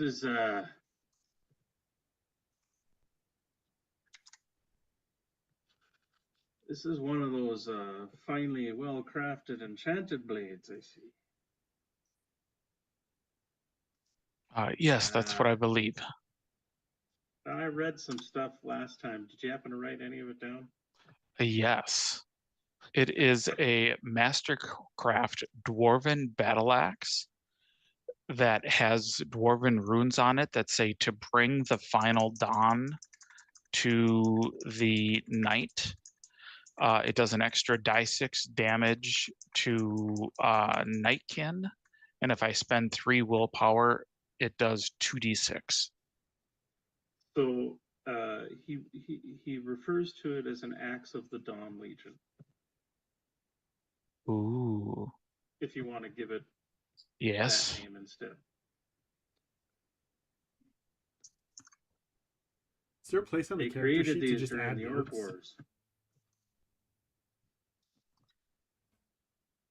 I don't think there is. Well, and I just haven't made the stuff up yet for it because or like made it like an official thing. I can do that later, but. Oh no, I was just asking if there was a place on the character sheet to be able to add our own notes, like because I see like we can add weapons and stuff. So I don't know if there was an extra well, notes section not on on the character sheet, but if you go into your bio, if you click on the bio and info, you can go in and edit that and add whatever notes you want. I believe. I do not have the capability Yes. to edit mine. Oh No? No. 'Cause I can edit mine. You should be able to edit. Yeah. Do you have it popped out, Nick? Yes. Unless So you have to have it not be popped out, Oh, okay. There we go. and then you can. And then I can. Because yeah, I've given you edit permissions or whatever you want to call it. Yep.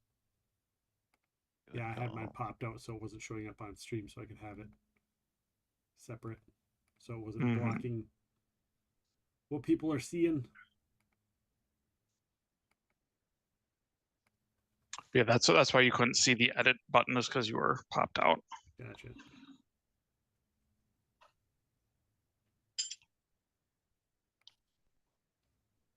Okay. So Thank you you got for yourself this. a fancy magic item. We've never seen those Yeah. before. What is the Dawn Legion? So during the Orc Wars, it was a terrible time for the Dwarven people. Our cities, our holds, our clans were being swarmed by orcs and their kin. It was there were groups, organizations, legions, if you will, or different groups that train together. Dwarves are stronger together than apart. But and some of them, different strongholds have different resources. So the Dawn Legion, they were, let's just say they were the tip of the spear. Not that they use spears much, but they were supported by a group of they were supported by a group of mages that happened to enchant many an item for them, and these axes were known to be wielded by many of them, if not all, with the same or similar enchantments to fight the Nightkin.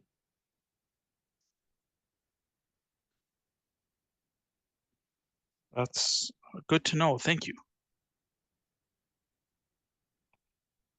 You have a valuable weapon there, my friend.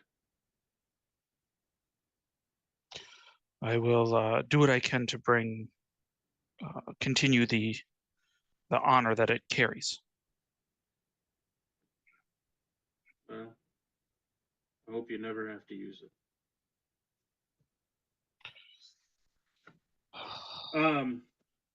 That being said, because my character is the way it's Oh, I'm sure he's hoping he gets to use it.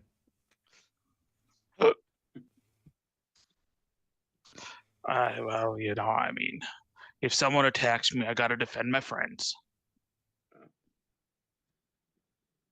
As I've learned much too often in my youth,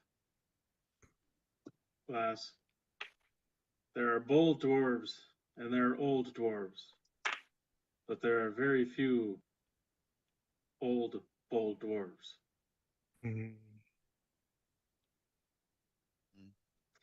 I'll drink to that, and then he grabs the rest of his glass and kind of finishes it off. I'll drink the toast him little, with the the rest of little mine. smidge that he poured for us.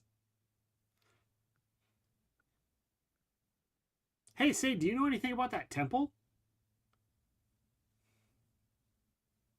I know I know the priesthood left it a while back. I mean, decades ago, before I got here. Oh. I've only been a part of the town for the past maybe 20 years or so. Oh. So it's been abandoned a long time. Somebody mentioned to us that there was some other person that came through was looking for the information about the temple. I don't really know. I mean, we do get some. And they mentioned other Wolfkin's name, or the other Wolfkin. Describe him. They're like, yeah, he was apparently in town here looking. I haven't heard of no Gnarlfur, but admittedly, they never came to me for supplies. Perhaps, but we do get the odd, adventuring group, I'm guessing, as he kind of eyes you all up. Well, that would be us. Truth be told, we get many of folk who come to here to, how would you say, reinvent themselves, if you get my meaning. The reach of the kingdom is,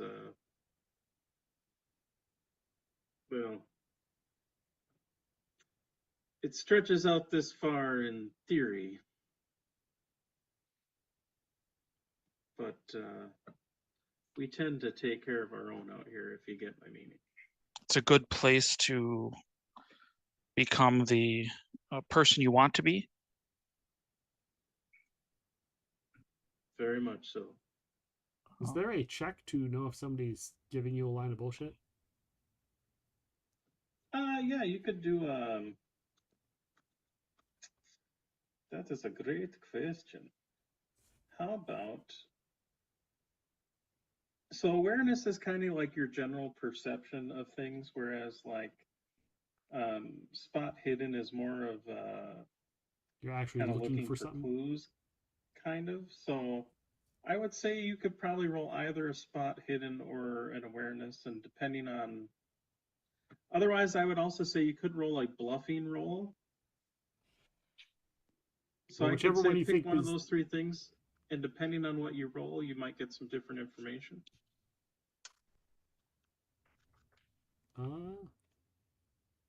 Just do awareness, I guess. Okay.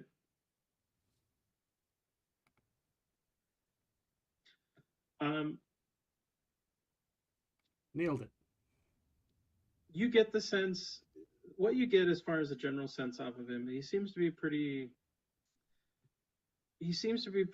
forthright person.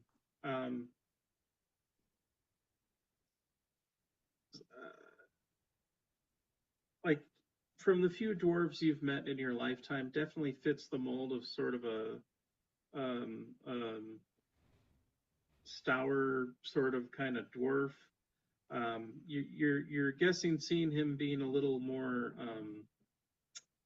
clever and tricksy as far as with having a little bit of the drink, was kind of a high point of being a little bit more clever and smiley than he maybe normally is in most regards. And I will say, because you rolled pretty decently, from what you've kind of gathered from his talk about the Axe and the Dawn Legion and the Orc Wars, you get a sense that there's a bit of hauntedness to Eli as well. Okay. And potentially maybe even considering some of those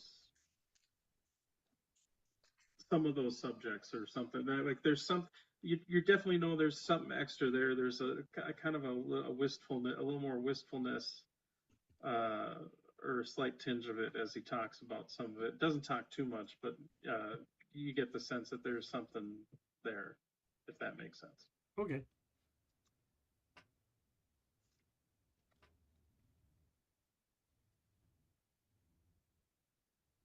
I just look at the other two. Anything else while we're here? So just to let you know, this is more out of character stuff, but if you are looking for like bandages, and he sells them for normal price, which is like 5 silver. But if you're looking for herbal concoctions to try to help you deal with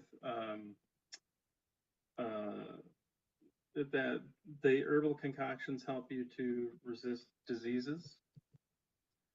And overall healing services, like if you're injured and you need to stay here to heal, I mean, he can assist you with that.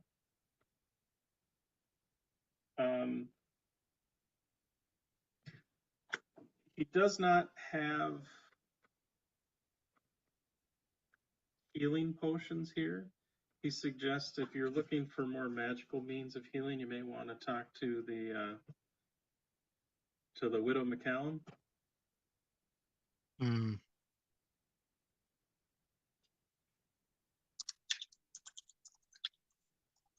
Okay. That is good to know. Definitely don't have 50 gold to buy him. But yeah, But bandages and surgical instruments and herbal concoctions. Well, I finally pulled up the do book because I any was of like, what the you- heck? Are any of you trained in the healing skill as far as like, did you become proficient in it or whatever, where it was double your thing, or you just have kind of the base skill roll? I have the base 5. Base Yeah. 5.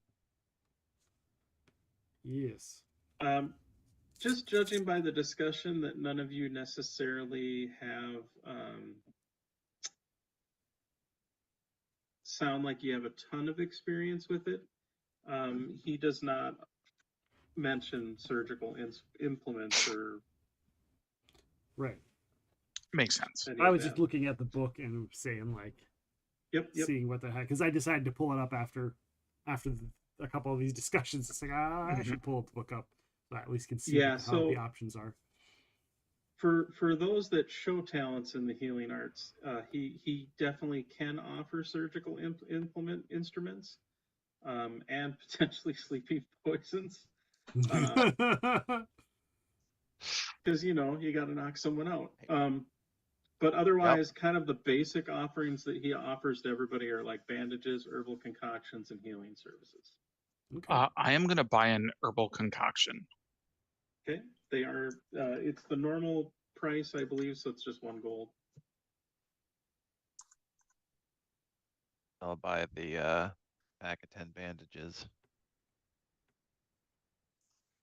Yeah, I bought bandages as well. Bandages come 10 to a pack, so to speak, and they're and he has them in sort of specialized pouches, and mentions that they've been boiled and cleansed and dried, and they're like grade A bandages kind of thing. So for what that's worth. Okay. Yeah, I think now to the lodge. Let's get ourselves a room. Sounds good. Okay. So you cross the river and you go to the are you going to the Wanderer's Rest Inn, or are you going to the Leafs Longhouse? Oh, the Wanderer's Rest. Yeah.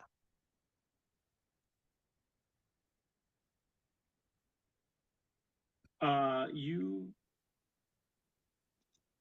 enter into the Wanderer's Rest, and the most immediate thing I can say is it reminds you of the kind of the capital, in that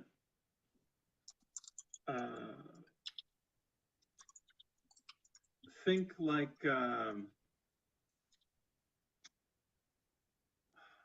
wood paneled walls, well lit, warm. There's a fire going in the hearth, rug, different rugs, very homey feeling. You see there's like a kind of a common room sort of sitting area, the lounge area, for lack of a better term, where people are relaxing, discussing things.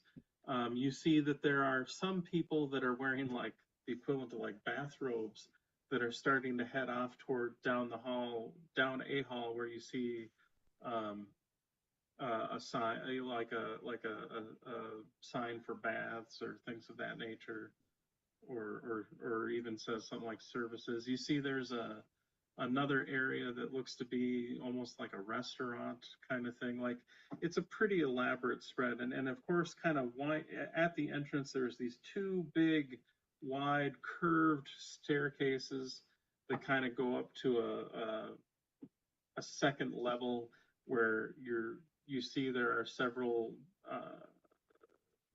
you see there's a hallway that kind of goes down either side, that looks like there are several doors to your guessing rooms. And walking down one of the curved stairwells, you see this alluring would probably be the best word one could use to describe elven woman wearing a white gown that would be much more defined for nobility than or someone of definite means, we'll put it that way. It looks as if not a hint of dust or dirt has ever marred her features. Just exquisite. And you see, as you walk in the door, you see she smiles and is like, welcome. You must be Miss Beaumont. Indeed I am. We are looking for some rooms for the night. Perhaps the next few nights, if they'll be available. I'm sure we can accommodate you. After all, we are an oasis of tranquility amid the chaos of the frontier. How many rooms would you like? 3. Very well. And how long would you like to be staying?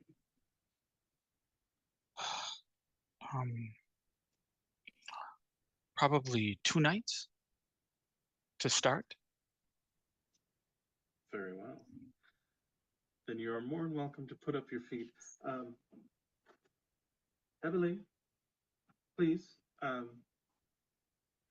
rooms. Is there any?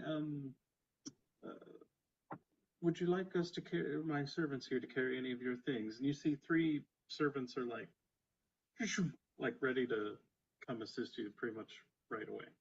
I need a bath. I reckon I could use one too. Many fine baths that we can accommodate you with. Absolutely. Is there any food or drink you would like as well? I think the bath first for myself. I'll have a drink in the bath. Then let my servants bring you to your rooms. There are bathrobes there available if you wish to avail yourselves of them. And while they are doing that, I will make sure to get the baths ready. Go up and drop off all stuff in the rooms. Make sure to hide anything valuable in the room. I will find a hidey hole. So the servants each offer you a key for your room.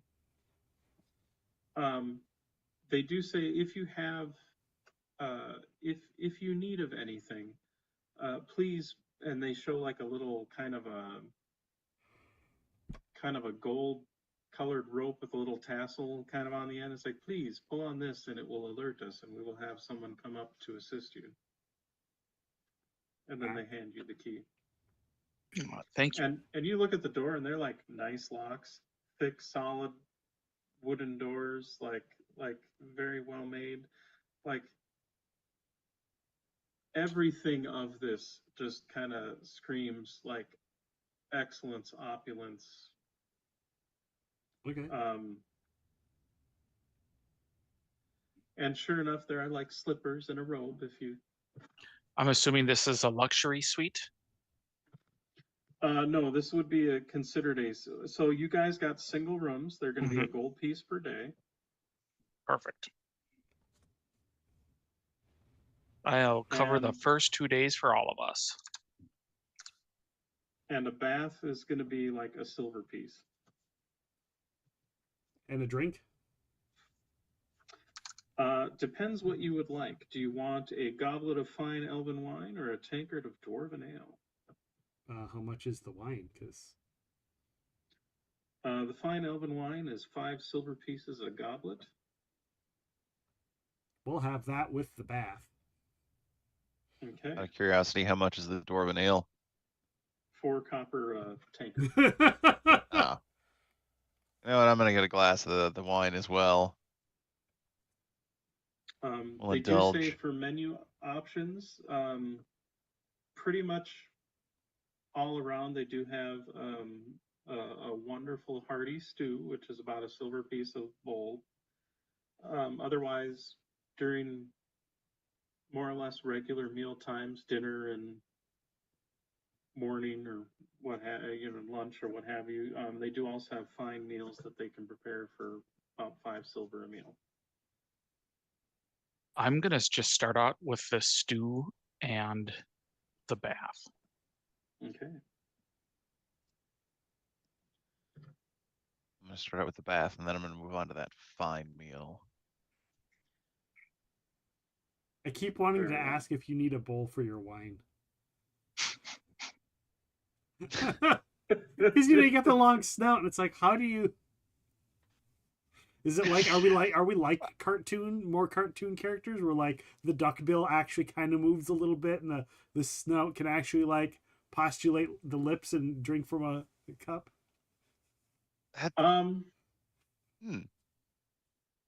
Truth be told, I'm going to kind of leave that up to you. I mean, it does say mirth and mayhem role playing, so I'm happy with whatever.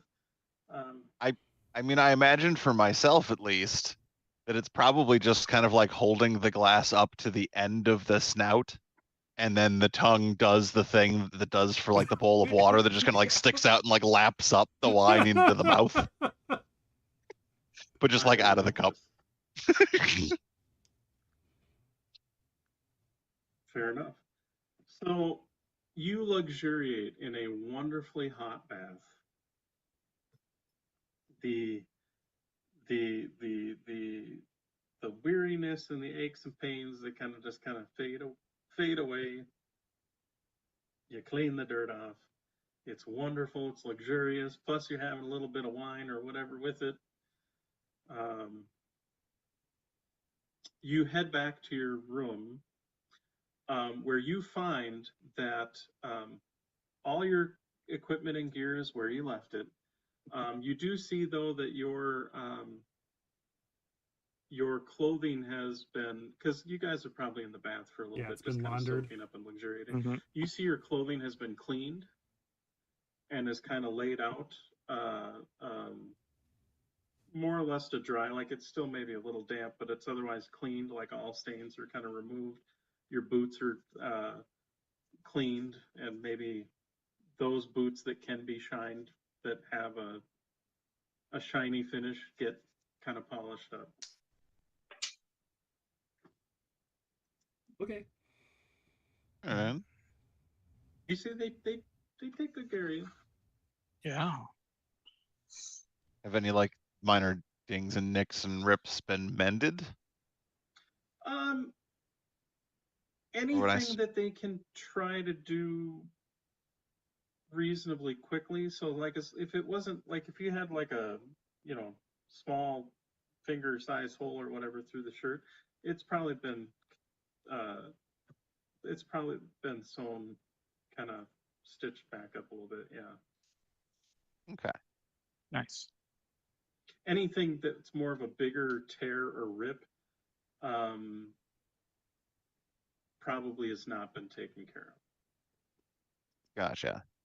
But well, one of the things I decided to pick up in town was a needle and thread to keep my clothes in really nice condition. So whatever other remaining repairs need to be done with my clothes, that's what I'm going to be doing next.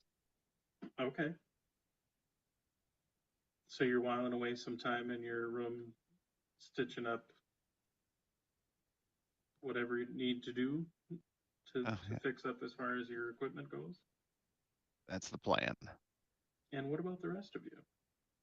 Doing anything else special for the evening, or are you just kind of luxuriating? I'll go find the lady if she's around. Okay. And she is indeed around. You see her kind of in that sort of open lounge area that's got several different sofas, couches, and love seat type things. You know, you feel the nice warm fire, the hearth. And you see she's talking to a few people and just kind of checking in with them. And you see there are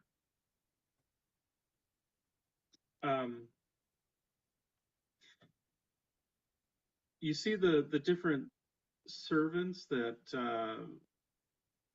kind of run around. You see they definitely pay close attention to her as she's talking to people, and if she needs something, you see they're kind of Johnny on the spot with whatever that may be. So she's definitely got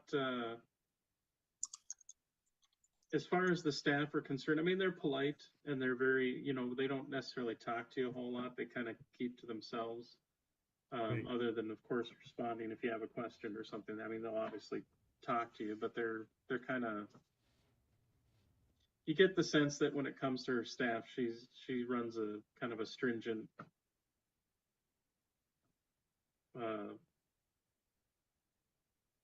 facility, I guess. But Yeah.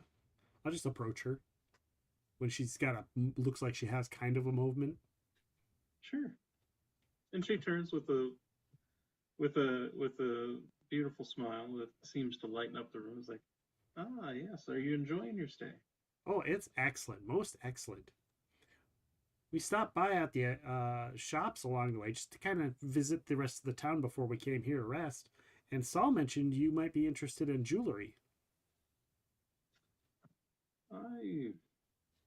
And you see as she kind of runs her finger across her décolletage, and you see there is definitely a nice looking necklace already kind of adorned. It's like, I'm always in the market for things. Oh, I've got something for you. I lean in and I like reach into my little thing and I pull out that other necklace. And I like lay it across the back of my hand towards her, like in a display. So it like glitters again, like the light glitters off of it a little bit. Okay. Go ahead and make a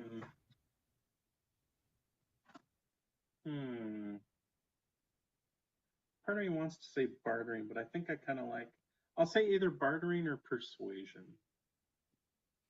I'll let you go with one or the other, both. whichever one you They want. are both horseshit.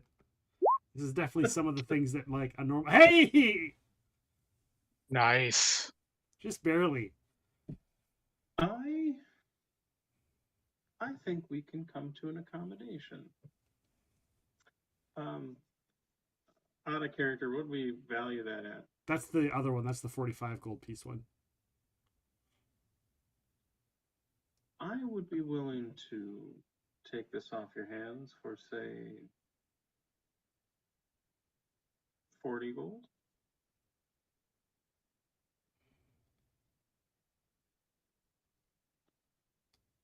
How about 40 gold and I get one of those fancy meals tonight? I think that can be easily accomplished. Because that was like about 5 gold, right? The fine meal is like 5 silver. Oh, I thought it was more. Then I say, how about 40 gold and like a fine meal for all of my friends tonight, myself and all my friends tonight. I'll even throw in a bottle of wine. That would be great. Then we have ourselves a deal. And then she kind of gestures towards the necklace, and then if you're okay, she'll kind of pick it up. Yeah. And then she I nod. Shakes your hand in agreement. I nod and I say, and don't be surprised if Saul comes to you with even a prettier one. Well, he is a charmer. And his little kitty, too. I don't know if you like cats. Oh, yes, I love cats. Feel free to make I'll call that an awareness roll if you'd like. I would like to make that. I make it. I do not. Bastion, she loves cats. Chrisana, she hates cats. And I lean over and I whisper, I'm like, they get their fur all over the place. It's kind of gross. The hairballs do leave something to be desired. I know, right? And I do like a little cringe. But we do keep a few out in the stables to help with the mice. But we don't need to talk about such mundane, banal things. Please, join.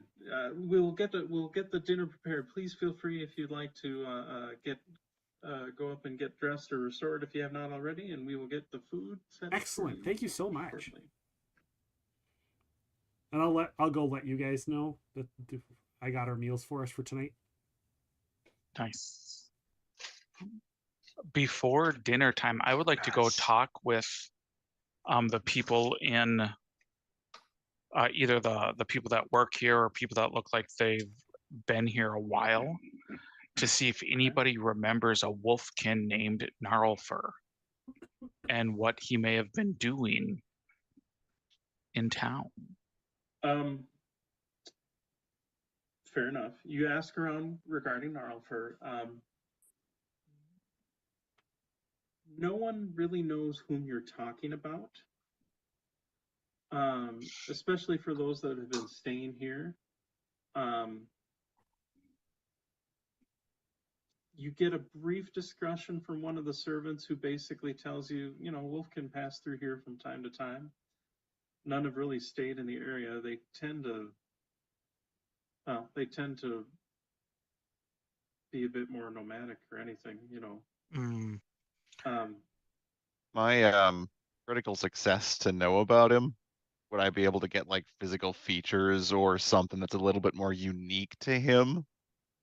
The biggest thing you know is he walks with a limp. Okay. Some sort of wound from his youth, so to speak. And I say youth, like he's probably are you considered a adult or young? I forget. I'm listed as young. Okay, so Gnarlfur is a little bit older than you, but not like old, decrepit, more like adult. Sure. For lack of a better term. At least in terms of the game statistics for young adult or old adult.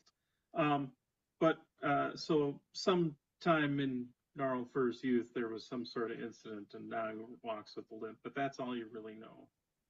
Okay. Well, I should say, you know that, and you know that Gnarlfur was a burgeoning lay priest, so to speak, for the Church of Saren Fae, but being that the church has a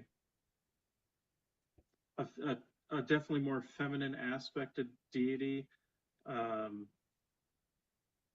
the male clergy tend to be not as prominent in the hierarchy as women. Kind of to give it sort of the analog, like if you ever played Dragon Age, the video game, or kind of like take nuns and priests and sort of flip it as far as the hierarchy a little bit, so to speak. Gotcha. And you get the kind of general idea. Sure. Okay. So something Well, similar as far as this religion is concerned, and that's you probably know more about that because of knowing about him than you necessarily do about the faith in general. sure. I'll go ahead. Oh, no, go ahead. I'll say I would like to ask the worker here. Most wolfkin, when they come to town, do they normally stay at the longhouse? Do you know?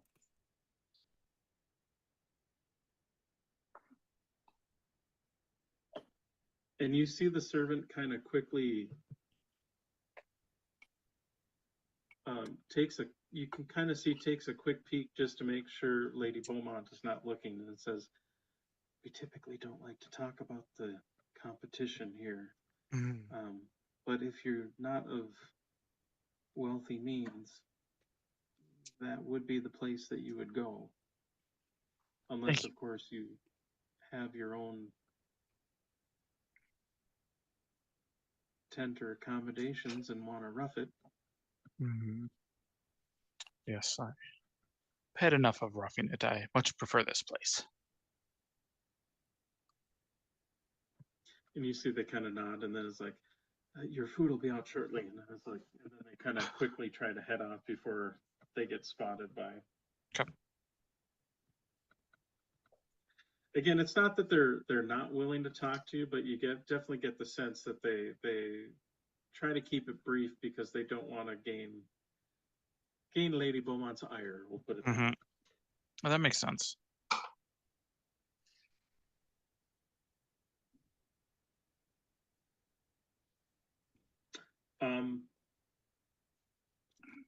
If you guys have nothing else, I'll say that you enjoy the evening then.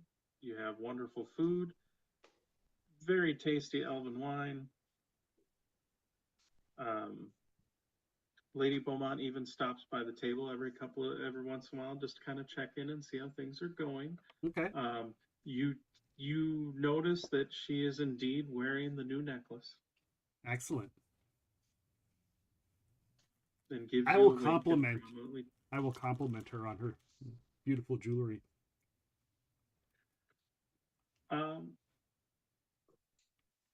And she demurely accepts your praise. And if you want, I'd say if you want, go ahead and make an awareness roll. Could all of us make it, or just? Sure.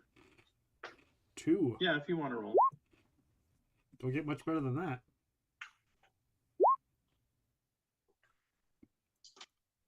So for Makander and Krisana, you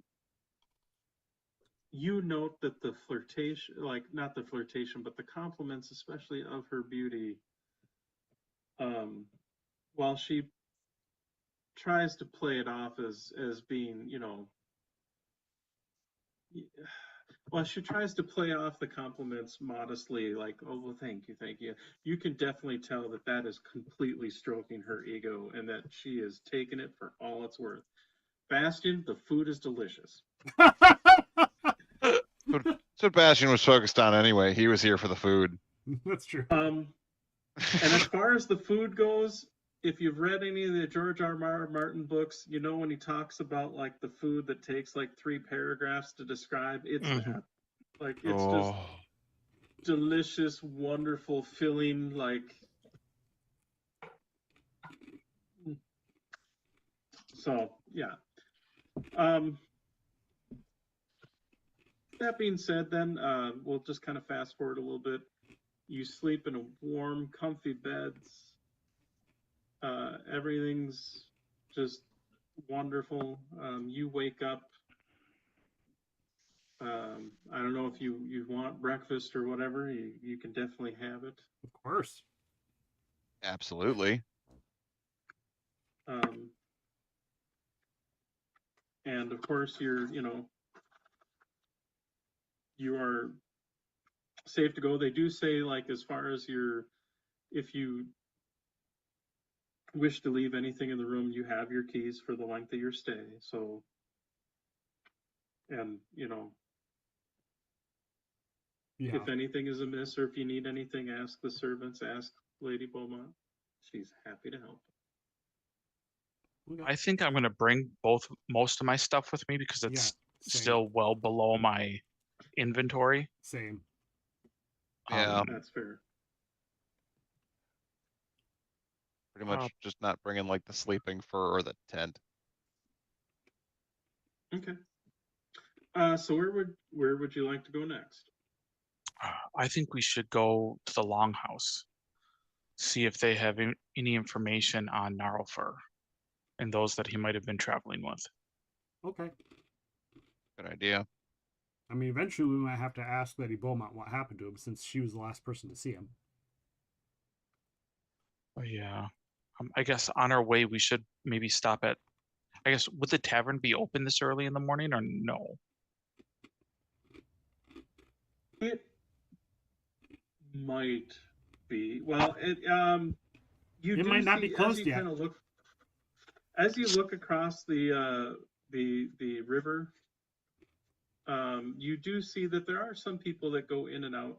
Not a ton during the morning, because most people are out kind of doing their charring and whatnot, from what you can see. But I mean, there are a couple people that go in. I was just thinking it might be worth it to check in there before we go to Leafs, just because it's on the way.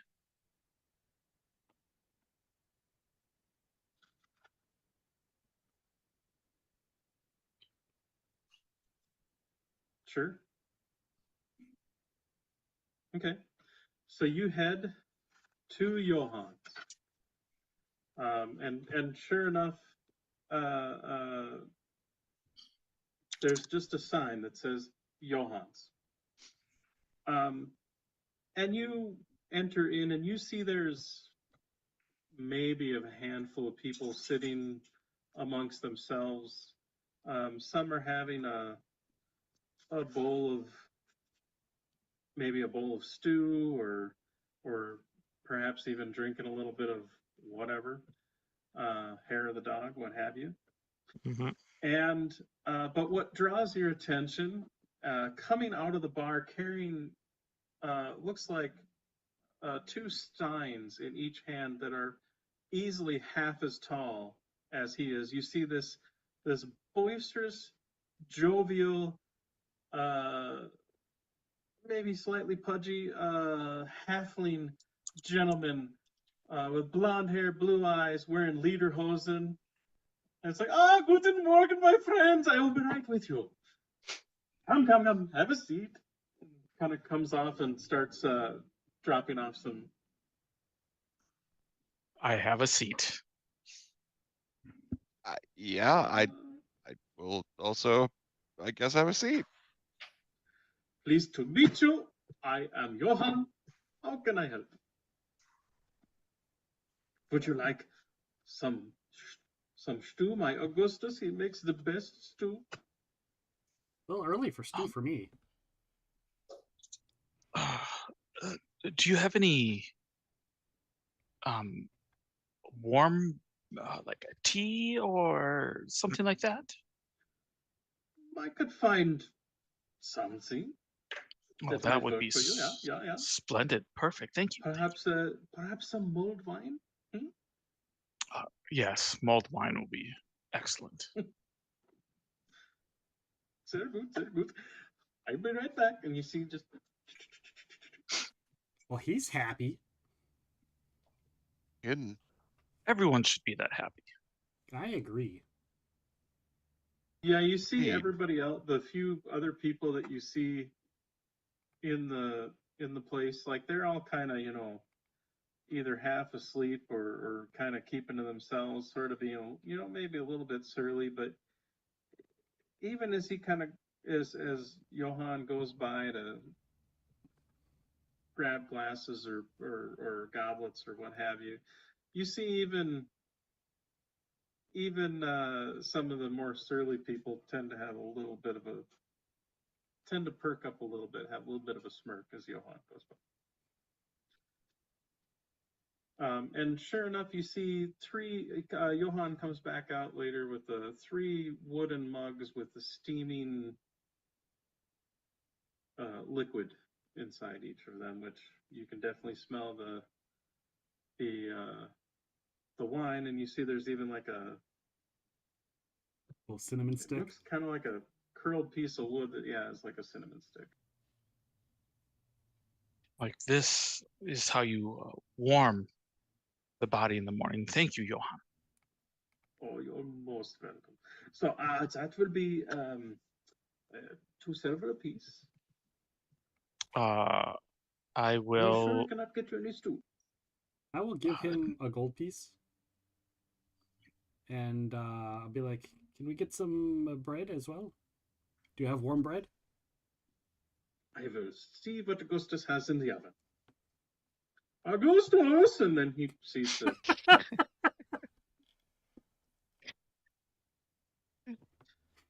Do you have a character art for him? No, unfortunately, I could not find on Aw. Pinterest a halfling in lederhosen. I tried so hard. But surprisingly, not as many artists made halflings in lederhosen as you would think. I'm So gonna see what I can I'm find. still working on the image for him. Sorry. You'll just have to...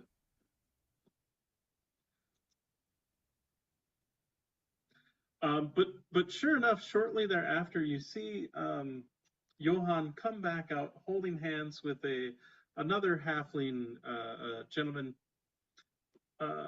who's got an apron on. That So needs, it to, doesn't be a, necessarily that needs wear, to like- be a character that Bryan portrays in a campaign. I'll work on it. I'll work on it. But you see, comes out with a kind of a bundle wrapped in looks like wrapped in kind of like a cheesecloth. And you see, and he's like, wonderful, one of my new friends. I would like you to introduce you to my Augustus. Augustus, say hello to my friends. And you see, as boisterous as Johann is, Augustus is like the shy introvert, kind of like the yin to the yang. and you see Augustus is like, hello, and then kind of offers the bundle, and you see he kind of opens it up, and sure enough, you see there's a warm loaf of freshly baked bread. Excellent. Tear off a little bit, dip it into the mulled wine. Okay. Johann and Augustus, quick question before you go back to see all your other lovely patrons. Yeah. Do either of you remember speaking with a wolfkin named Gnarlfur? Might have been here a few months ago. And you see Augustus kind of is like, I don't remember a wolfkin, but I am usually in the kitchen. Which, my apologies, I must get back to. It is wonderful meeting you. And starts to turn around, and Johann's like, Augustus? And you see Augustus kind of stops, sighs, turns around, walks over, gives Johann a kiss on the cheek. He's like, thank you, my husband. And then you see kind of goes back into the kitchen. It's like, yeah, I have met this Wolfkin man, the fur. Briefly, they were in here for a bite to eat with their peoples, and then they left. Do you know where they were going? I believe.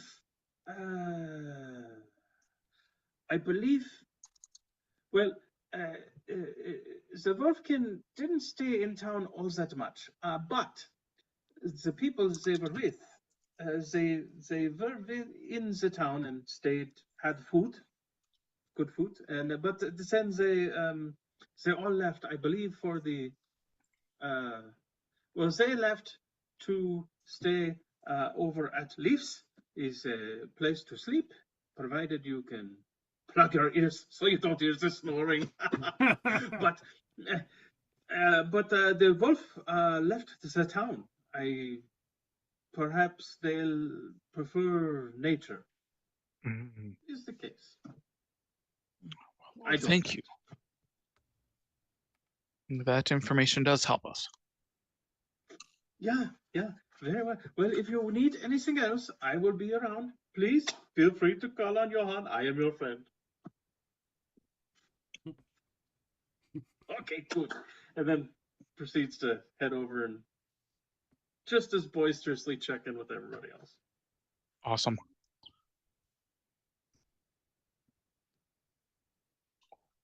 When he's out of your shop, well, I think we know where we're going to next, at least. I nod. Sounds like a plan. So for Bryan to know, where are you going next? Leaps. Okay. You go to Leaf's Longhouse. There are, I mean, it's pretty straightforward place. Like, as you see, I mean, the door itself, it just says kind of welcome on the front. There's like a sign that says welcome on the front. There's no like ring on the bell or anything like that. You do see there's like I wouldn't even necessarily call it an office, but there's kind of like a meeting, like not a meeting area, like an entryway for lack of a better term. But you see it opens up into a fairly long house, like literally long, and you see it's just got bunk beds. And then there are some of the beds or areas kind of further down that maybe have some curtains, but not all of the bunk beds necessarily have curtains. Like if you want a little more privacy, that's kind of, you pay the 1 copper extra or whatever it takes to have it. And in fact, you do see there are a couple people that are snoring, still kind of snoring and sleeping without, but you see kind of sitting at the front, looks like with a knife in his hand, kind of carving a piece of wood. You see this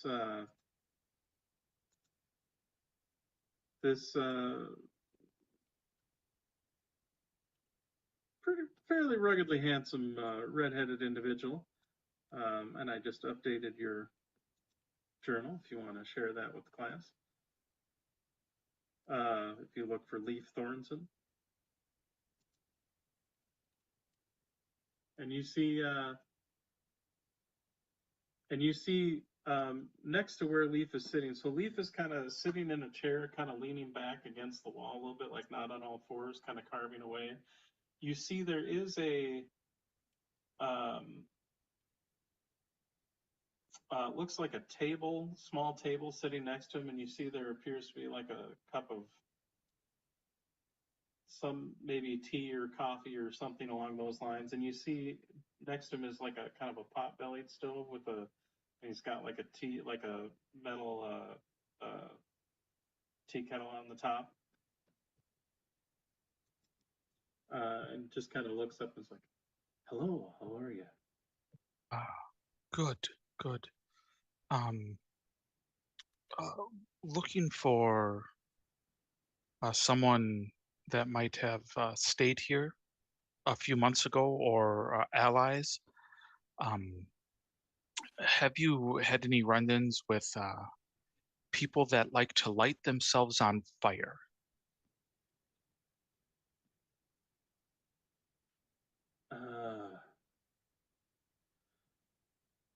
I mean, in general, no. But there was that one incident during the last summer solstice festival, but Harvey was exceptionally drunk then, if I recall. You noticed anyone with excessive burns on them? No. Perhaps people with an excessive penchant for setting other things on fire.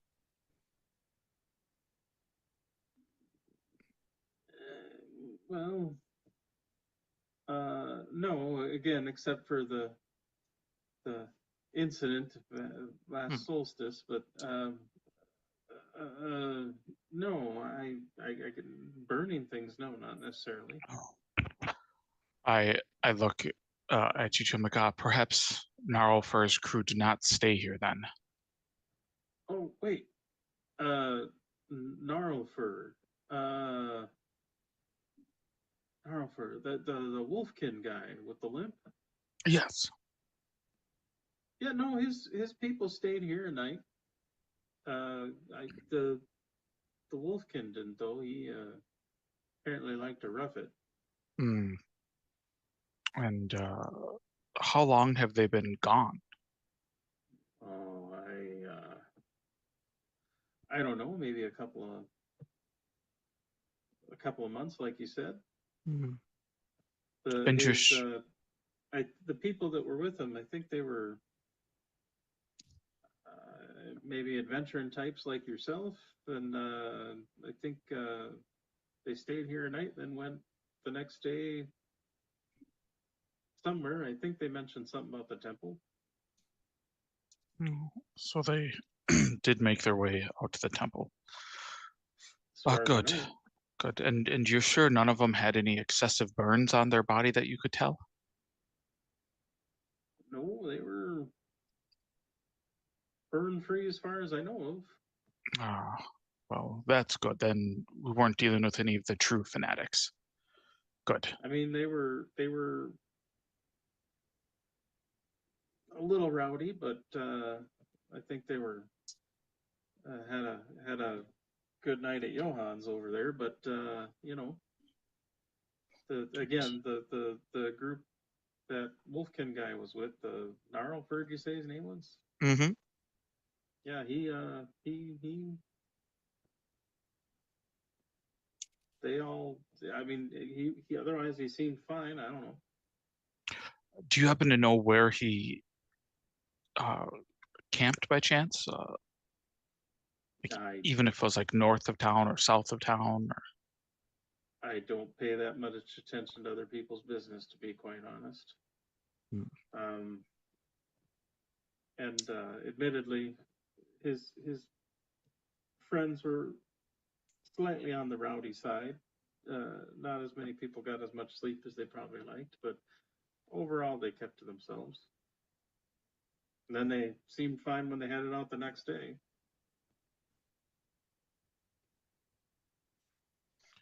Thank you for your time. I don't think I've seen any of them here. Yeah, we were trying to figure out what happened to them. So your help is much appreciated. And I'll drop him 5 copper. Oh, thanks. I'll look at you two. To the temple, or do we need to check anything else out here first as I start walking out or closer to the door? Just follow with a little skip in my step. Sure, let's go to the temple. I don't have any problem with that. Temple works for me. By the way, check your G check. I saw that. That's a good picture. What did you find? Yes, perfect. I will add that in momentarily. Feel free to share that with everybody, or I'll throw it in here. Actually, let me throw it in here real quick. Give me just a brief moment. One moment, please.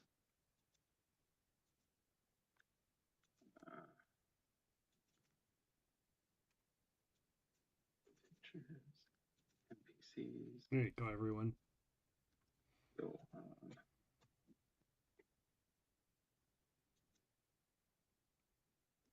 Okay, now that I've seen that.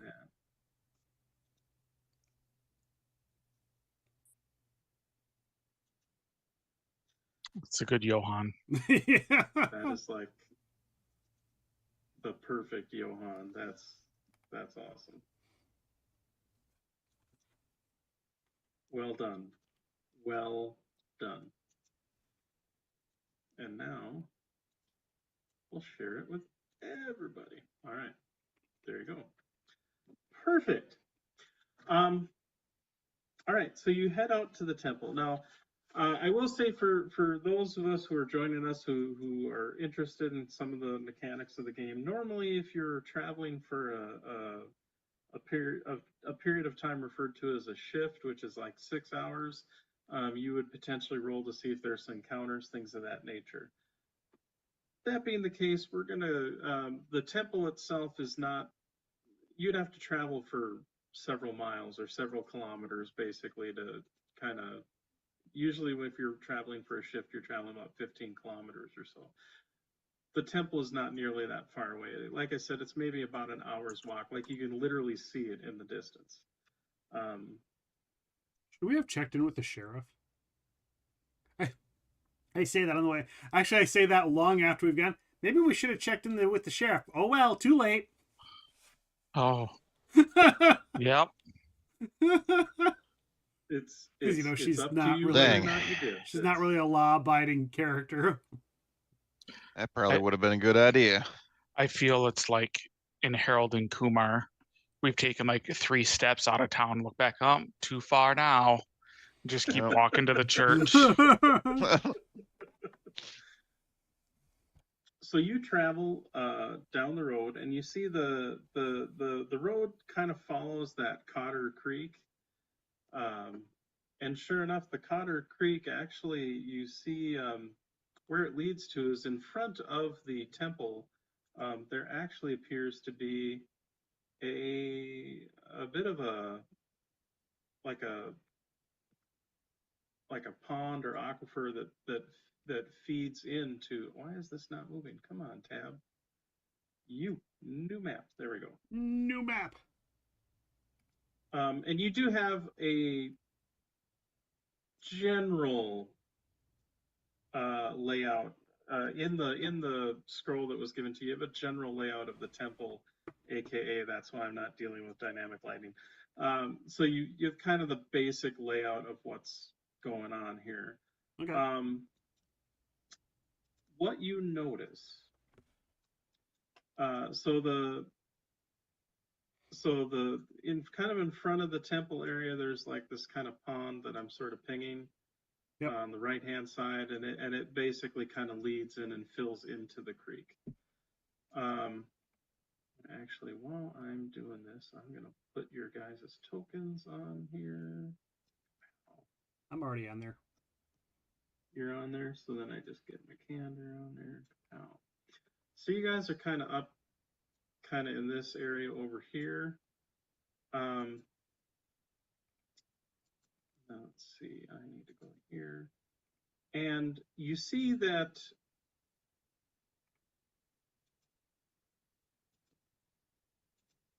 oops, that's not what I wanted.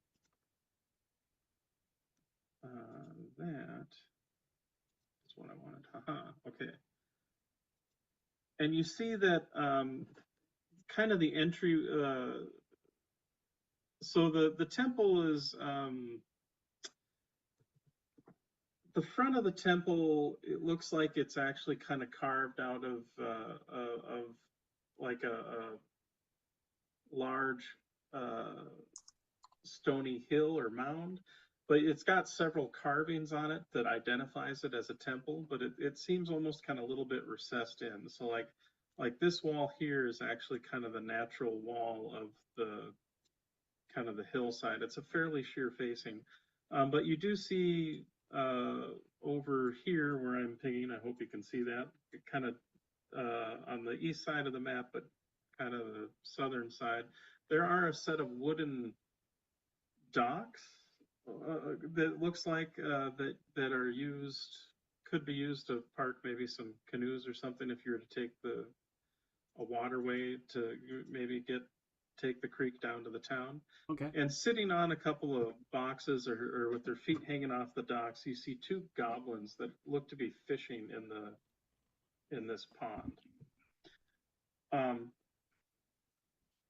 gonna move you guys slightly over so you're kind of on. Well, I'll let you. I'll put it this way: you guys can be set up anywhere you want on the edge of the map that's kind of in that same area around the pond. However you want to be set up. If you want to be set up kind of closer to the wall, like Yeah, or I do. or what have you, but you want to be fairly close to the edge of the map. How clear or murky is the water? The pond itself, I would say, would be or would be kind of the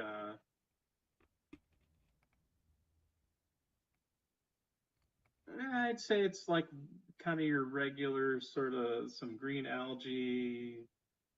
I mean, you can not kind of like a northern Minnesotan lake, like as far as kind of similar, there's some green algae floating in it, but it's not like a big bog or morass kind of thing. Okay. In fact, you're almost guessing that maybe there's like an aquifer or something that feeds into the pond, because the creek waters flow relatively fast, but the pond itself doesn't seem to necessarily be dropping down anytime soon. I look at both of you. I'm like, do you want me to try to cause a distraction on one while giving you two the chance to sneak up? Well, they're just fishing. They might not be hostile, right? Because goblins aren't all bad, right? They're all bad. I mean, in this world. According to his greatsword or great axe. I mean, the axe doesn't actually have a personality that you know. It's just generally racist in how it was enchanted. No, so again, like the Nightkin, which refers to like your various different types of goblinoids, orcs, I believe ogres. They are typically kind of looked down upon. I would say not in the like Tolkien-esque, they're completely corrupt, but I would say it's more of a line between it follows between a line between the Tolkien-esque, they're horribly corrupted, to like the Grimm's fairy tales, they're horrible creatures that cause mischief and havoc. So there's not really a lot of them that are like, hey, I want to be friends. Right. The ones that are probably more friendly and outgoing are would be considered maybe more of the, even then might be considered a little bit more of a second-class citizen, so to speak. But they definitely, in general, they lean more towards somewhere between the Tolkien-esque horribleness and the Grimm's other fairy horribleness. tales. Yeah. Okay. Just clarifying that so that we're not like just murdering innocent creatures. Mm-hmm. Gotcha. But we're not. Fair. So no. So then, yeah. On that description, I say take them out. Let me try to get them facing away from you, and then you can try to sneak up. Okay. I'm gonna slip into the water and use my webbed feet ability. Okay. And I'm gonna swim underneath like the green algae in the water, and I want to tug on one of their fishing pole lines, and then when they go to jerk up, I want to pull it hard enough that I pull one into the water. Okay. I want to double check something real quick, because I know you can swim. I don't think that's an issue. I just want to remember what that does for you. So I get my normal move speed when I'm underwater or in water. Okay. So I'm just like. And what's your constitution? Just curious. My constitution is a 16. Okay. So go ahead and position yourself in the water, wherever you want to be. Like when I go to pull? Yes. I'm just going to kind of wait around the corner here. Yep. Just out of sight. I was going to kind of sneak up. Although that guy can I'll probably say see for you the two of you, go ahead and make a stealth roll, or sneaking roll, pardon me, to kind of move up to that spot. Oh, just barely. You too. Holy cow! Both of us You just guys are barely. just threading the needle. All right. Oof.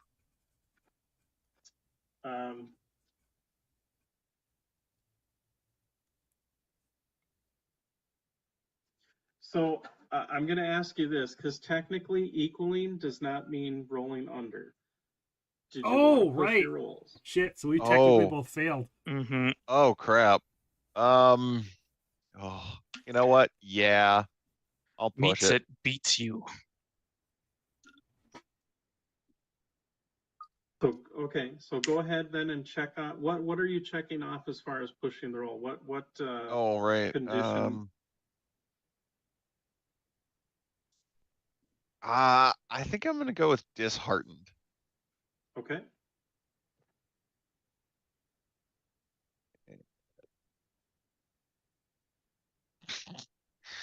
Well,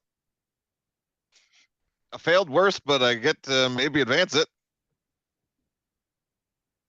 Okay.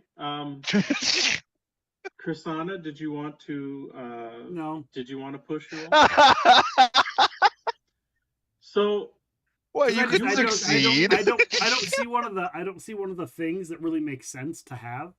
Like I don't see being exhausted or see like I'm like I could make a far-fetched stretch, but that's fair.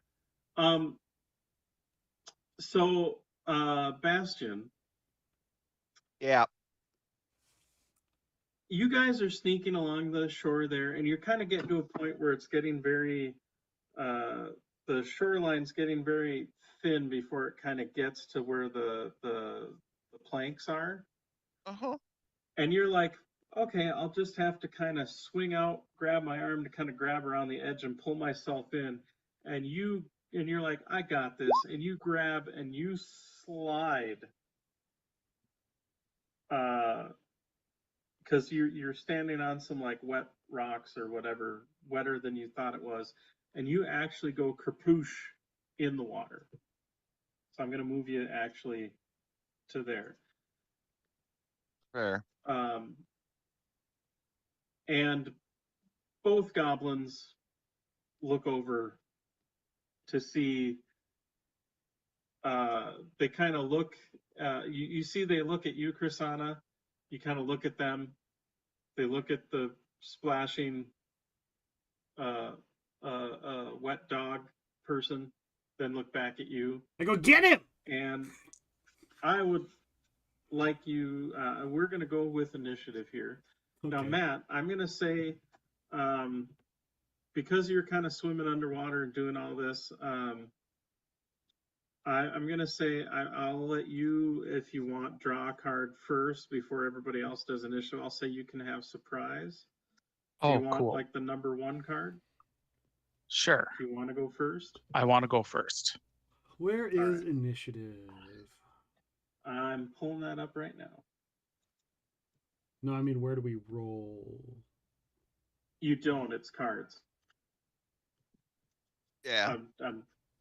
Okay. Well, let me do this here.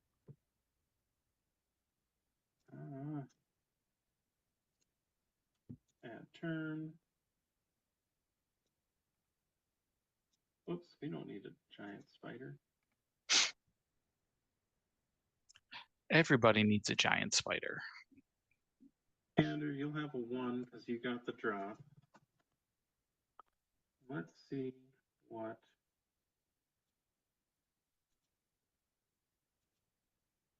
Oh, maybe I gotta. Actually, let me do this. Let me do this over real quick here. Sorry, guys. Hold on a second.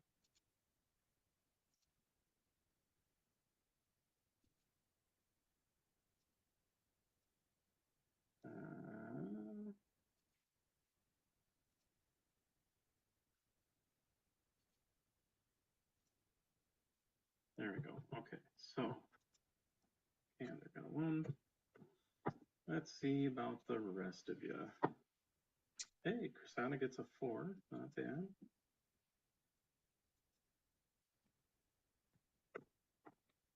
The Goblin Scouts got a 7. Not bad. For you guys, that is. And Bastion got a 9, which kind of seems fitting. All things considered. Yeah. Yeah. I'll take it this round. All right. And hey, because you have veteran, if you want to spend a willpower, you can keep that 9 for next round. Yeah. No. Real tempting that. So McCander, top of the round. Do I know he fell into the water and like? Oh, Ray. Yeah, you heard this one. Dead-eyed Viking coming in with a raid. Hey, everybody. How you doing, Dead-eyed Viking? How was your stream? What were you doing? Let's take a look-see here at a little shouty-outy clip. If a clip plays, I don't know if I have clips set up on the RPG streams here for the generic RPG. Played some Call of Duty Warzone. Awesome. Nice. Go ahead and check out Dead-Eyed Viking. He and I played some Prop Hunter a couple weeks ago. It was a lot of fun. And definitely does a lot of Call of Duty and shooter type games. So go and check out Dead-Eyed Viking. Go and check him out. But thank you for joining us. We're doing some tabletop role-playing. We're doing a new game called Dragon Bane. New game system. And we're currently just kind of getting into some combat with some goblins. And it's been kind of, I don't know, would you guys say that it's kind of almost Three Stooges-esque so far? Yeah. Yep. For me, certainly, yeah. We've definitely had some moments. We'll had yeah, some silly moments so far, and the characters are kind of they kind of have almost like a I don't know, like a DuckTales kind of feel to them a little bit, but gritty. So like Matt's playing that seems to like kind a of be duck. the way it is right now, isn't it? Yeah, Matt's kind of playing like Yeah. a duck person, and Kid is kind of playing like the wolf motif kind of character. I'm a halfling, so it's, you know, who's the little girl in Animaniacs that like always wants to hug and squeeze things? Oh, I don't know. It's Angelica been or like something. 20 years since I've seen that. But yeah, like her and Elmer Fudd, like I picture those as the halflings and the humans of the Disney, you know, of the cart, that kind of a world. It definitely feels like gritty Kingdom Hearts. Yeah. Yeah. Yeah. So, but welcome on in, Dead-Eyed Viking. Welcome on in, Raiders. Today is Wednesday. It is Tabletop RPG Day. Tomorrow we're going to be doing Once Human. Friday we're either going to be doing Once Human or Cyberpunk. I'm not quite sure yet. Mondays is our talk show night. Welcome on in. Thank you for being here. Feel free to stick around, hang out, and enjoy the game, and enjoy the story, and enjoy the combat, and chat with us if you will. If you will, Tony Schiavone. And we do have some channel point redemptions for giving players rerolls, or the game master rerolls if you want to see a TPK, and healing of both the players, or healing the bad guys that will kill the players. Yay! So feel free to use those channel points to do that if you'd like. We are happy to use them. Very happy. TPK. Anyway, sorry. So I move up and I draw the axe of the Dawn Legion, and I swing at the goblin that's right at that water level at the dock. I'm going to say you can roll with a boon because you've got the drop on these guys, because they are definitely drawn to Bastion. Okay. And they are not going to be able to. So a 10. The 10 hits, so it's 6, but I get to add an additional D6. Yep.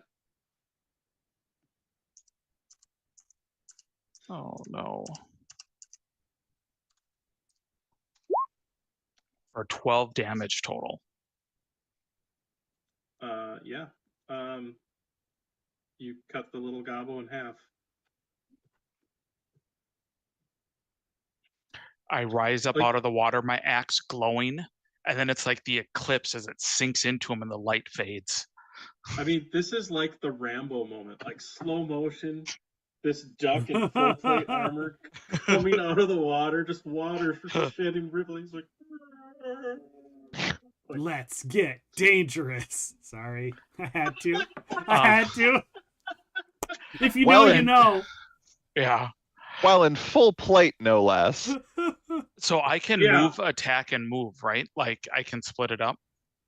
Yeah, you still have movement left because I moved 2. You moved 2 meters. You're Yep. good. You still have so, plenty of movement. so then I'll move here. Because this Okay. way, at least, hopefully, the goblin goes after me versus my friends. Okay, and I'll say how much. Yeah, I'll say it'll take the rest of your movement to sort of climb out of the water. I'm not going to worry about too much because you like if you weren't a swimmer, I'd maybe have you make a check, but you're good. Those little duck feet, they get you going. That is Makander's turn. So then it is Krisanna. You are next.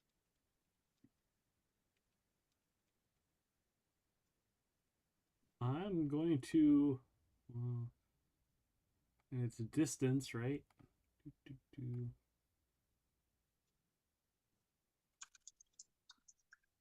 So we can move up to our movement. And my movement, I think, is like a 16, 12. So from there to there is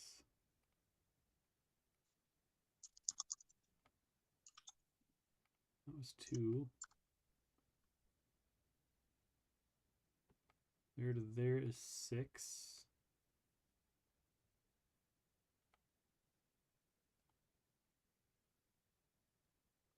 So that's 8. So I should be able to get to there at 10, right? I think so. You were. And I've got a movement of 12, so. Just to verify, you were right here. Yeah.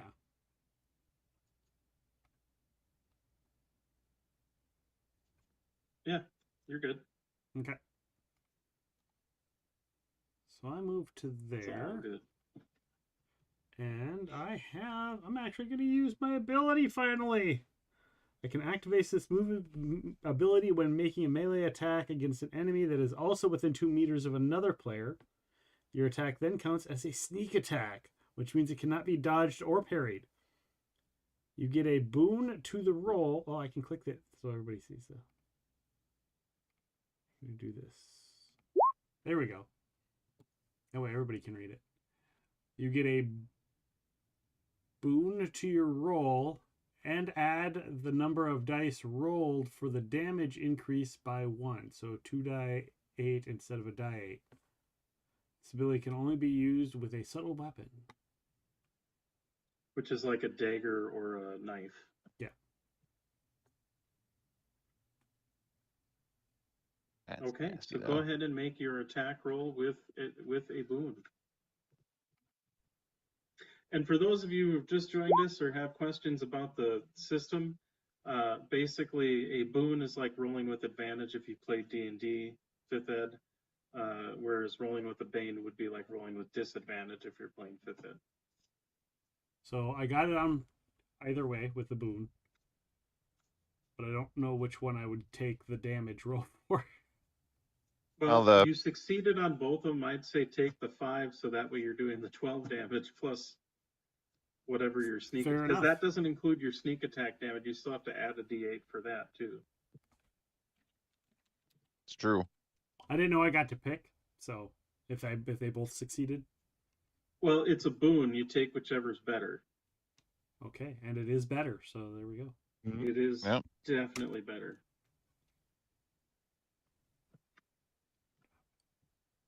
So 17 damage.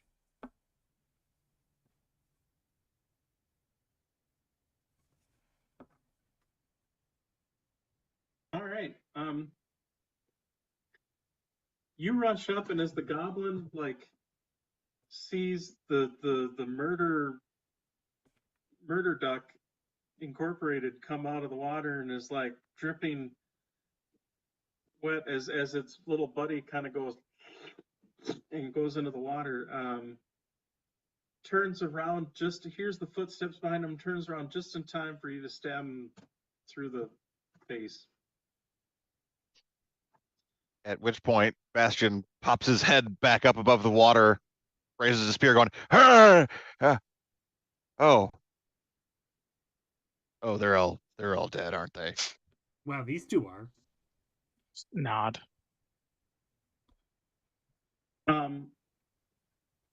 So.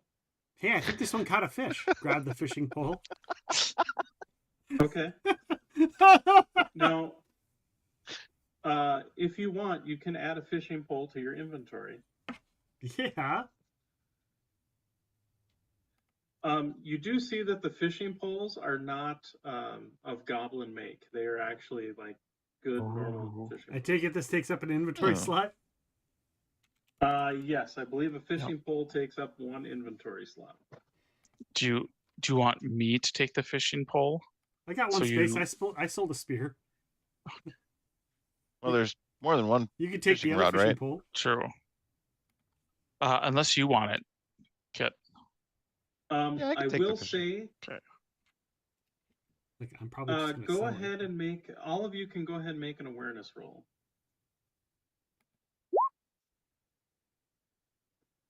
I am aware.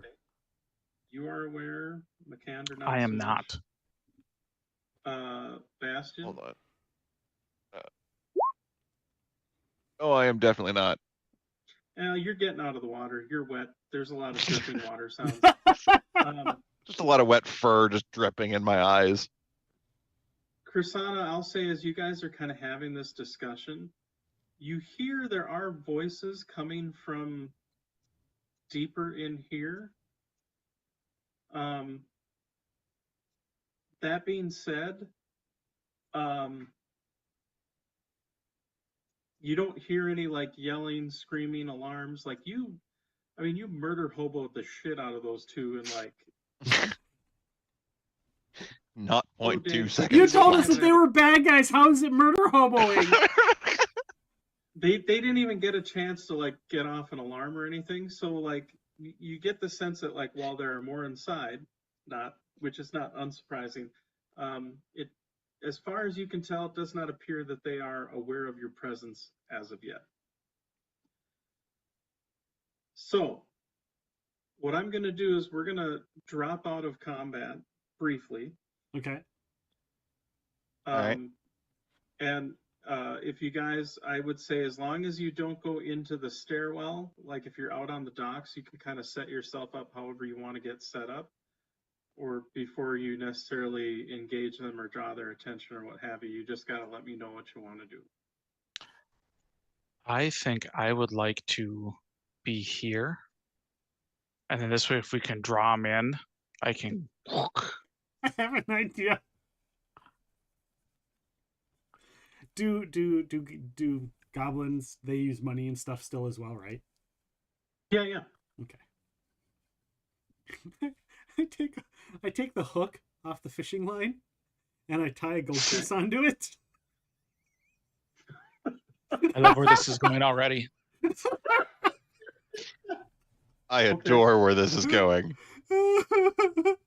Now, I will say this much. You do know there is like a doorway, an open doorway. Like you do see there's an open doorway kind of here and here. In fact, it looks like whatever doors used to be there have been pretty much ripped off the hinges or whatever. Okay. So, I mean, they're basically, there's not like an actual door. It's an open archway. So you do know that, and then you do see, you don't necessarily see anything down the hallway. I mean, there are some like torches lit so the place is dimly lit. And in fact, from this door, you probably do see some light shining out of it a little bit. You don't see any light shining out of this one. Can we push the goblins into the water so their friends their friends don't see well, them? Or put them aside behind things? Yeah, put them behind like up Put here. them down here. Because this way we can check them later on. Yeah, for loot. Yeah. All right, I'll just slide them down there for now. You hide the bodies again. No one seems to notice anything. Bastion, you want to go? Or that's not Bastion. That's Mercanzer. You want to go in front? Sure. I adjusted your token slightly, Nick. The blue will be your willpower, Okay. And it's auto linked to your character sheet. Okay. So it already took off the points for your use of your ability. Okay. Just so yeah, I'm gonna throw or cast the coin down the hallway, but I want to get it to kind of land in between the doorways a little bit, so it makes that little clink clink clink sound, so that they hear it and they look and they see it and they're like, oh, a gold coin. Okay. Then, you know, right before they go to grab it, I pull it a little bit.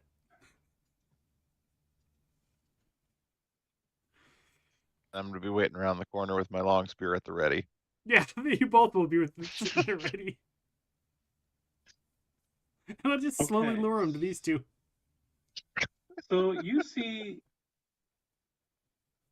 after a handful of attempts, you see it looks like two goblins wearing I think they're still wearing like leathery armor or whatever, but or maybe like studded leather armor and carrying long spears. Kind of come out to sort of take a look to see what's going on. Go ahead and make a stealth check. All of us, or I'd say, yeah, I'd say, well, any of you that are attempting to hide, let's put it that way. Yeah. Nice. Very nice. Oh. Nope. Made it. Well, and technically with your armor, you do roll with a Bane. Oh, true. Oh, does it not do that automatically? It does not. Does not. Oh. Shit. Okay. Let me do a thing real quick here. Come on. The sunlight is glinting off of my armor and your helmet, giving us away. Pretty much. It's like reflecting it onto the floor in front of you. They're like, what's that shiny stuff that's around the corner? They're like cats following the light from a mirror. But hey, I got a nat 1 on that thing, so hopefully they don't. Mm-hmm. Gold coin, hey.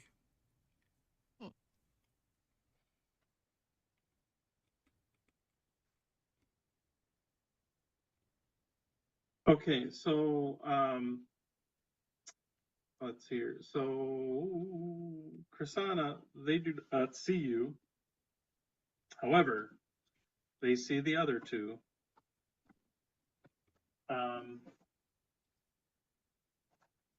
And Man, that would have been so funny if that worked. Mm-hmm. in just a moment here, we're going to draw for initiative. Krisanna, would you like, since so you will have surprise, do you want to go first? Yes. Okay.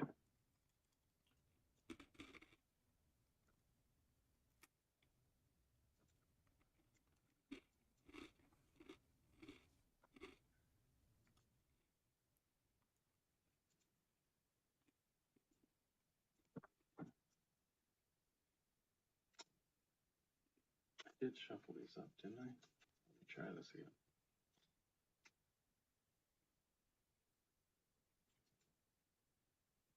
Man, that was going to be so funny if that worked. Yeah. That would have been really good.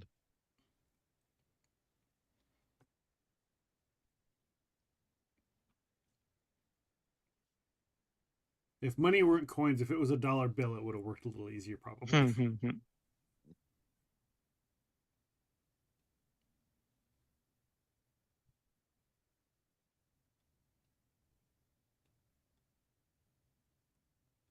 So what you're saying is we need to invent paper money. Yeah, notes.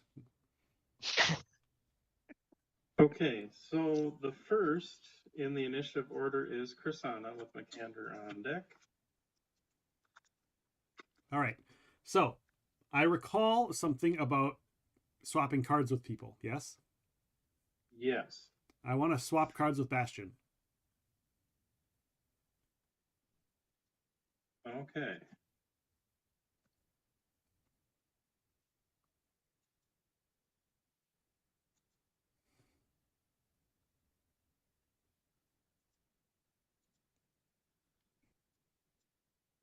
So then Bastion. Yeah. Oh, wait, I did not do the. What am I missing here? I thought. Oh wait, hold on a second. I didn't. Didn't give the goblin a card. Yeah, give me a second. Sure. That does not change what I wanted to do. So. Fair. Because now you can just keep going at one. Yep.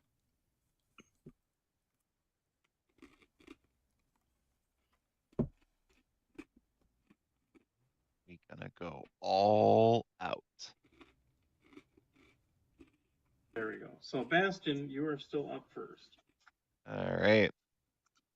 Well, I've got a movement of 14, so I should be able to get up right next to this guy. Okay. Really wasn't that they saw you; it's that they smelled. Once you get once you the get mucky there, water. give me just a moment as you see something. Oh. Like I'm the only one that wasn't in the water, so that's why I'm the only one that didn't get seen. It's true.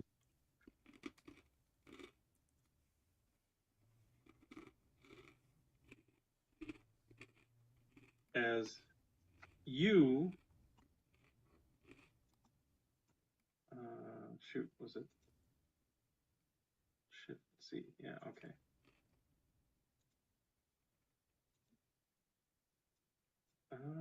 Why is this not? Oh, because I switched them to tokens and then I didn't go back to tokens. That's why. You see a what appears to be a warg or wolf, and now it is going to. Uh-oh. And it is going to go at. I think the end of the round here. Let me double check one thing real quick. Well, I don't like that. Don't like that at all.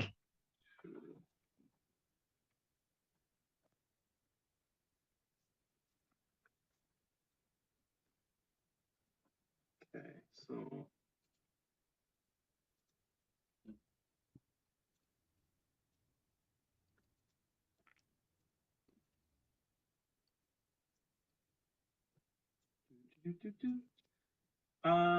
Okay, so you move up to that point. I don't know if that changes any of your actions or anything, so I just wanted to make you aware of it. But you do see the. Sure. Oh, where'd my. You do see as you get to that spot where the. Where'd my other goblin warrior go? I think, yeah. There should have been two of them. I've only seen one. Yeah, I only seen one. Copy and paste, maybe, and then you'll have two. All right, so I'm gonna move you back slightly. I'm gonna move Sure. you back to where you were real quick. Okay. Because I originally had the guy there and I must have accidentally deleted him. So now That's feel fine. free to move yourself however you'd like to move, knowing where that guy is, and you will Well- get close enough that you'll see the warg. Well, truthfully, I forgot that with my long spear, I actually have a bit of reach, so I would only need to move up to there to stab this guy. Okay. So let's see if I can kill him in one.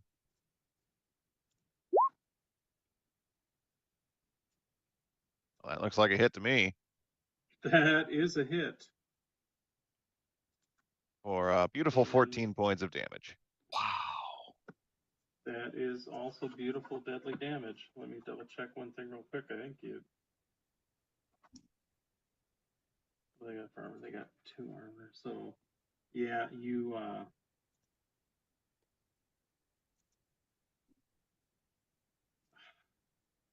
problem of having a small screen is when you click on guys to try to do things, then you got to slide stuff around just to get to be able to do stuff. But you impale the dude. All right. And then, now that that guy has been stabulated, and I'm not in melee with anybody, still have some movement, because I've only moved 2 squares.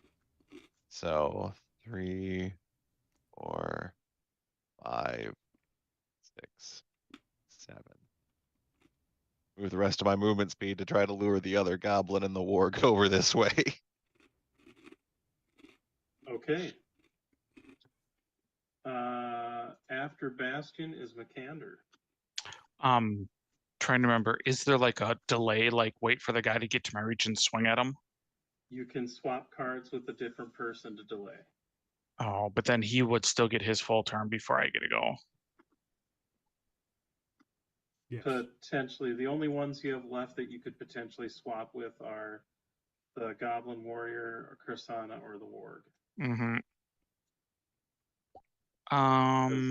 Because yeah, Bastion's already used his action. I am just going to go to here and attack the Goblin Warrior. And then you see the warg. Yeah, you also see the Warg. I hit the Goblin for Oh my god, do you hit the Goblin? 12 damage. Yeah, even with its armor, you I mean, you hit things with your axe before, and they usually chop up, but like this thing's like a hot knife through butter when it comes to the Nightkin. Like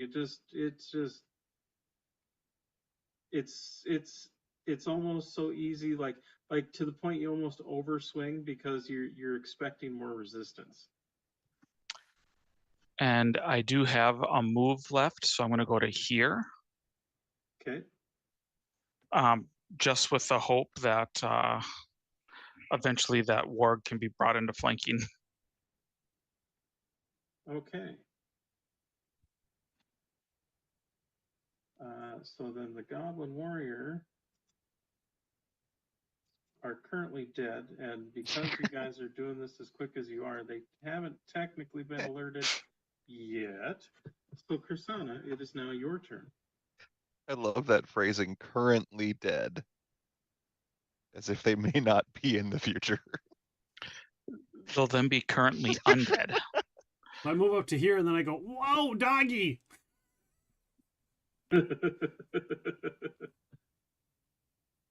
Is it like doing anything, like growling or anything like that? Oh yeah. It got up and it sees you move in. It saw between Makander and the Wolfkin a couple of its Goblin Warrior allies die, and it is getting ready to growl.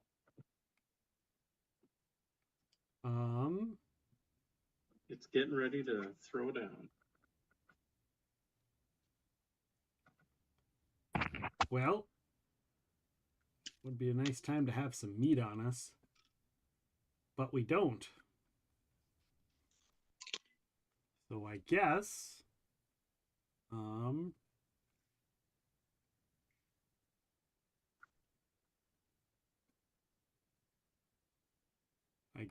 I will just attack it. I will throw my knife. Throw my kniff. Okay.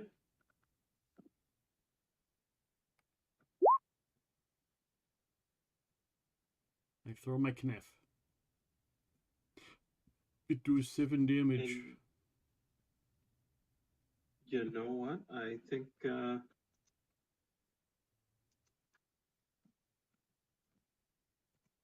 you throw a knife and it thuds pretty solidly into the kind of the shoulder of the warg.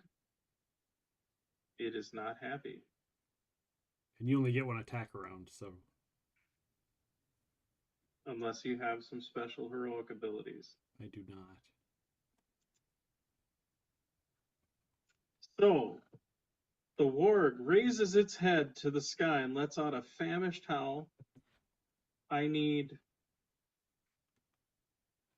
actually everyone but Bastion to make a will roll to resist fear. Raid, another raid! Hey, Raiders! Hello, Nan Van, welcome in! Hello, Miso Tony! Miso, how are you? How is the stream? Hello, everybody. How was everything? How was Project Zomboid? The shout out for Miso Thorny. I don't have the clips, haven't been working. The shout out clips haven't been working. I don't know why. But there is Miso Thorny's link if you want to go and give Miso a freaking follow. Does paranormal spooky podcast with Dakabera, Project Zomboid, has done all kinds of games. Go and check out Miso Thorny. Amazing streamer, amazing person, amazing human being. You see her in here quite a bit. She supports all of the community members, so please go and support her as well. She's part of the Black Collar Collective, going to be part of that big event coming up as well. And if you want to know more about that,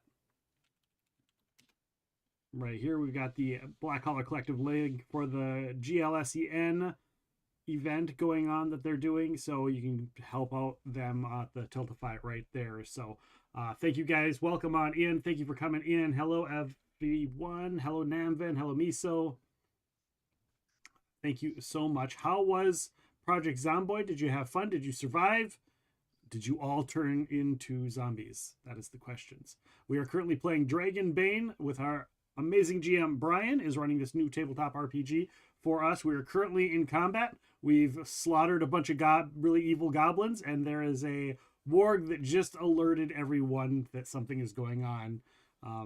So hopefully we don't all TPK. You can use channel points to help us or help the GM, but you probably don't want to help the GM. You want to help us.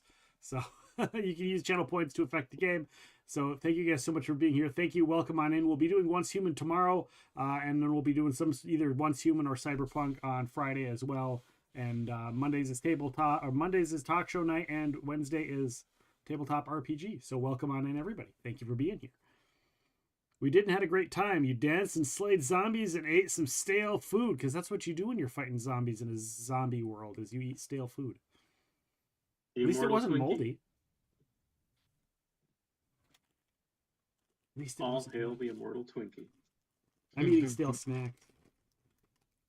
Actually, I maybe I missed it. Kursana, can you roll me a will roll, a wisdom roll? Or a Yeah. willpower Oh, why roll? did it do? Oh, I thought I did.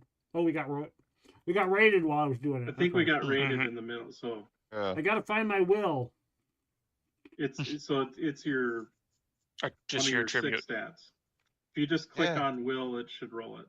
Oh, will is a stat. Okay, never mind. You gotta find your will for us to go on.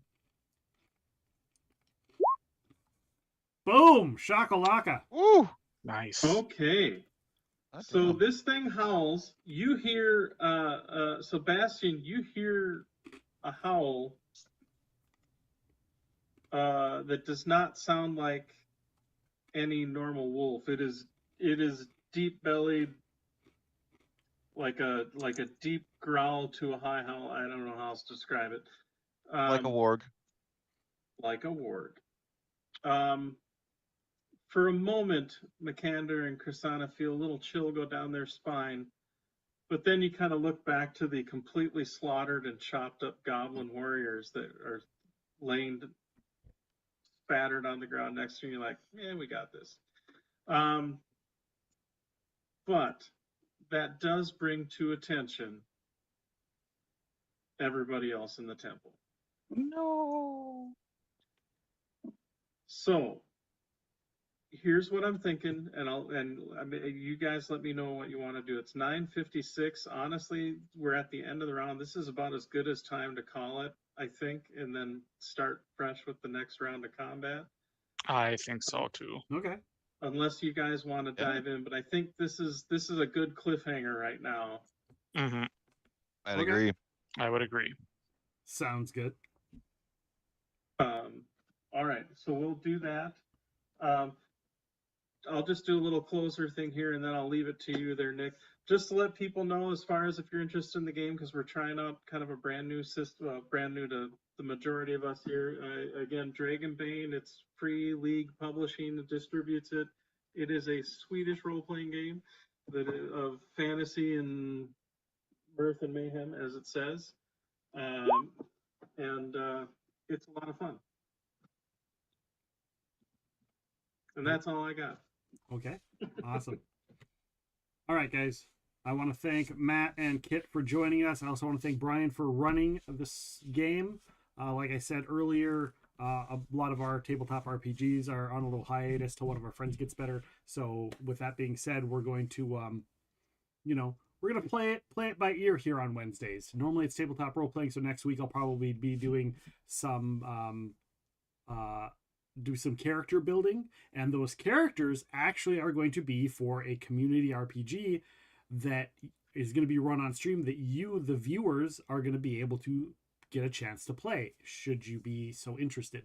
And I know there is a long list of people that I already have that wanted to be part of this, so some of them are already going to be on that docket. But if you want to do some tabletop role playing here on stream, be sure to let me know, notify me, send me a message, post it in the Discord, something along those lines, and you will get added to the list. So thank you guys so much for being here. Again, I want to thank Dead-Eyed Viking and Miso Thorny for the raids. I appreciate you guys.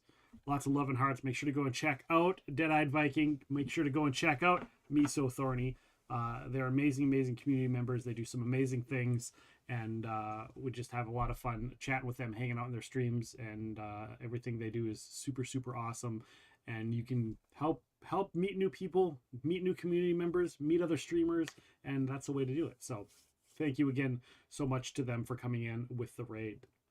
That being said, tomorrow I'll be coming in live for Once Human. I don't know how early I'm going to start, but it's probably going to be as soon as I'm done with breakfast and dressed and ready to go. I'm going to start Once Human. So it could be as early as 9 a.m. Central. It might not be till 11 a.m. Central, but I'm going to try and get on as soon as possible, and that's going to go pretty much all day. So I want to try and get a bunch of time in on that game and get a bunch of time streamed of that game once again and catch up to where we were before the beta closed. So we got that going on tomorrow. Friday is either that or Cyberpunk.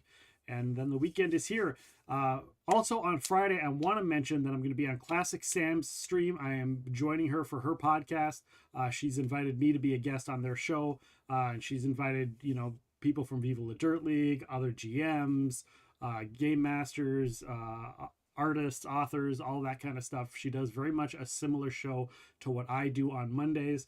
And I will be joining her at about 6 p.m. on her stream, Classic Sam. So you can definitely make sure to join us for that. Let me see if I can get you guys a link here. Let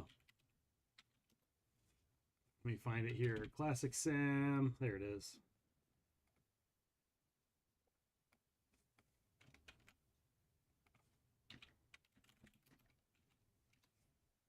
There it is. So go ahead and give her a follow so you can come and join the show tomorrow. I don't know what questions she's going to be asking me. I don't know exactly what we're going to talk about. I don't know. But she's an amazing, amazing streamer, and she's really good. Like, dare I say, she's way better at doing the interview thing than I am.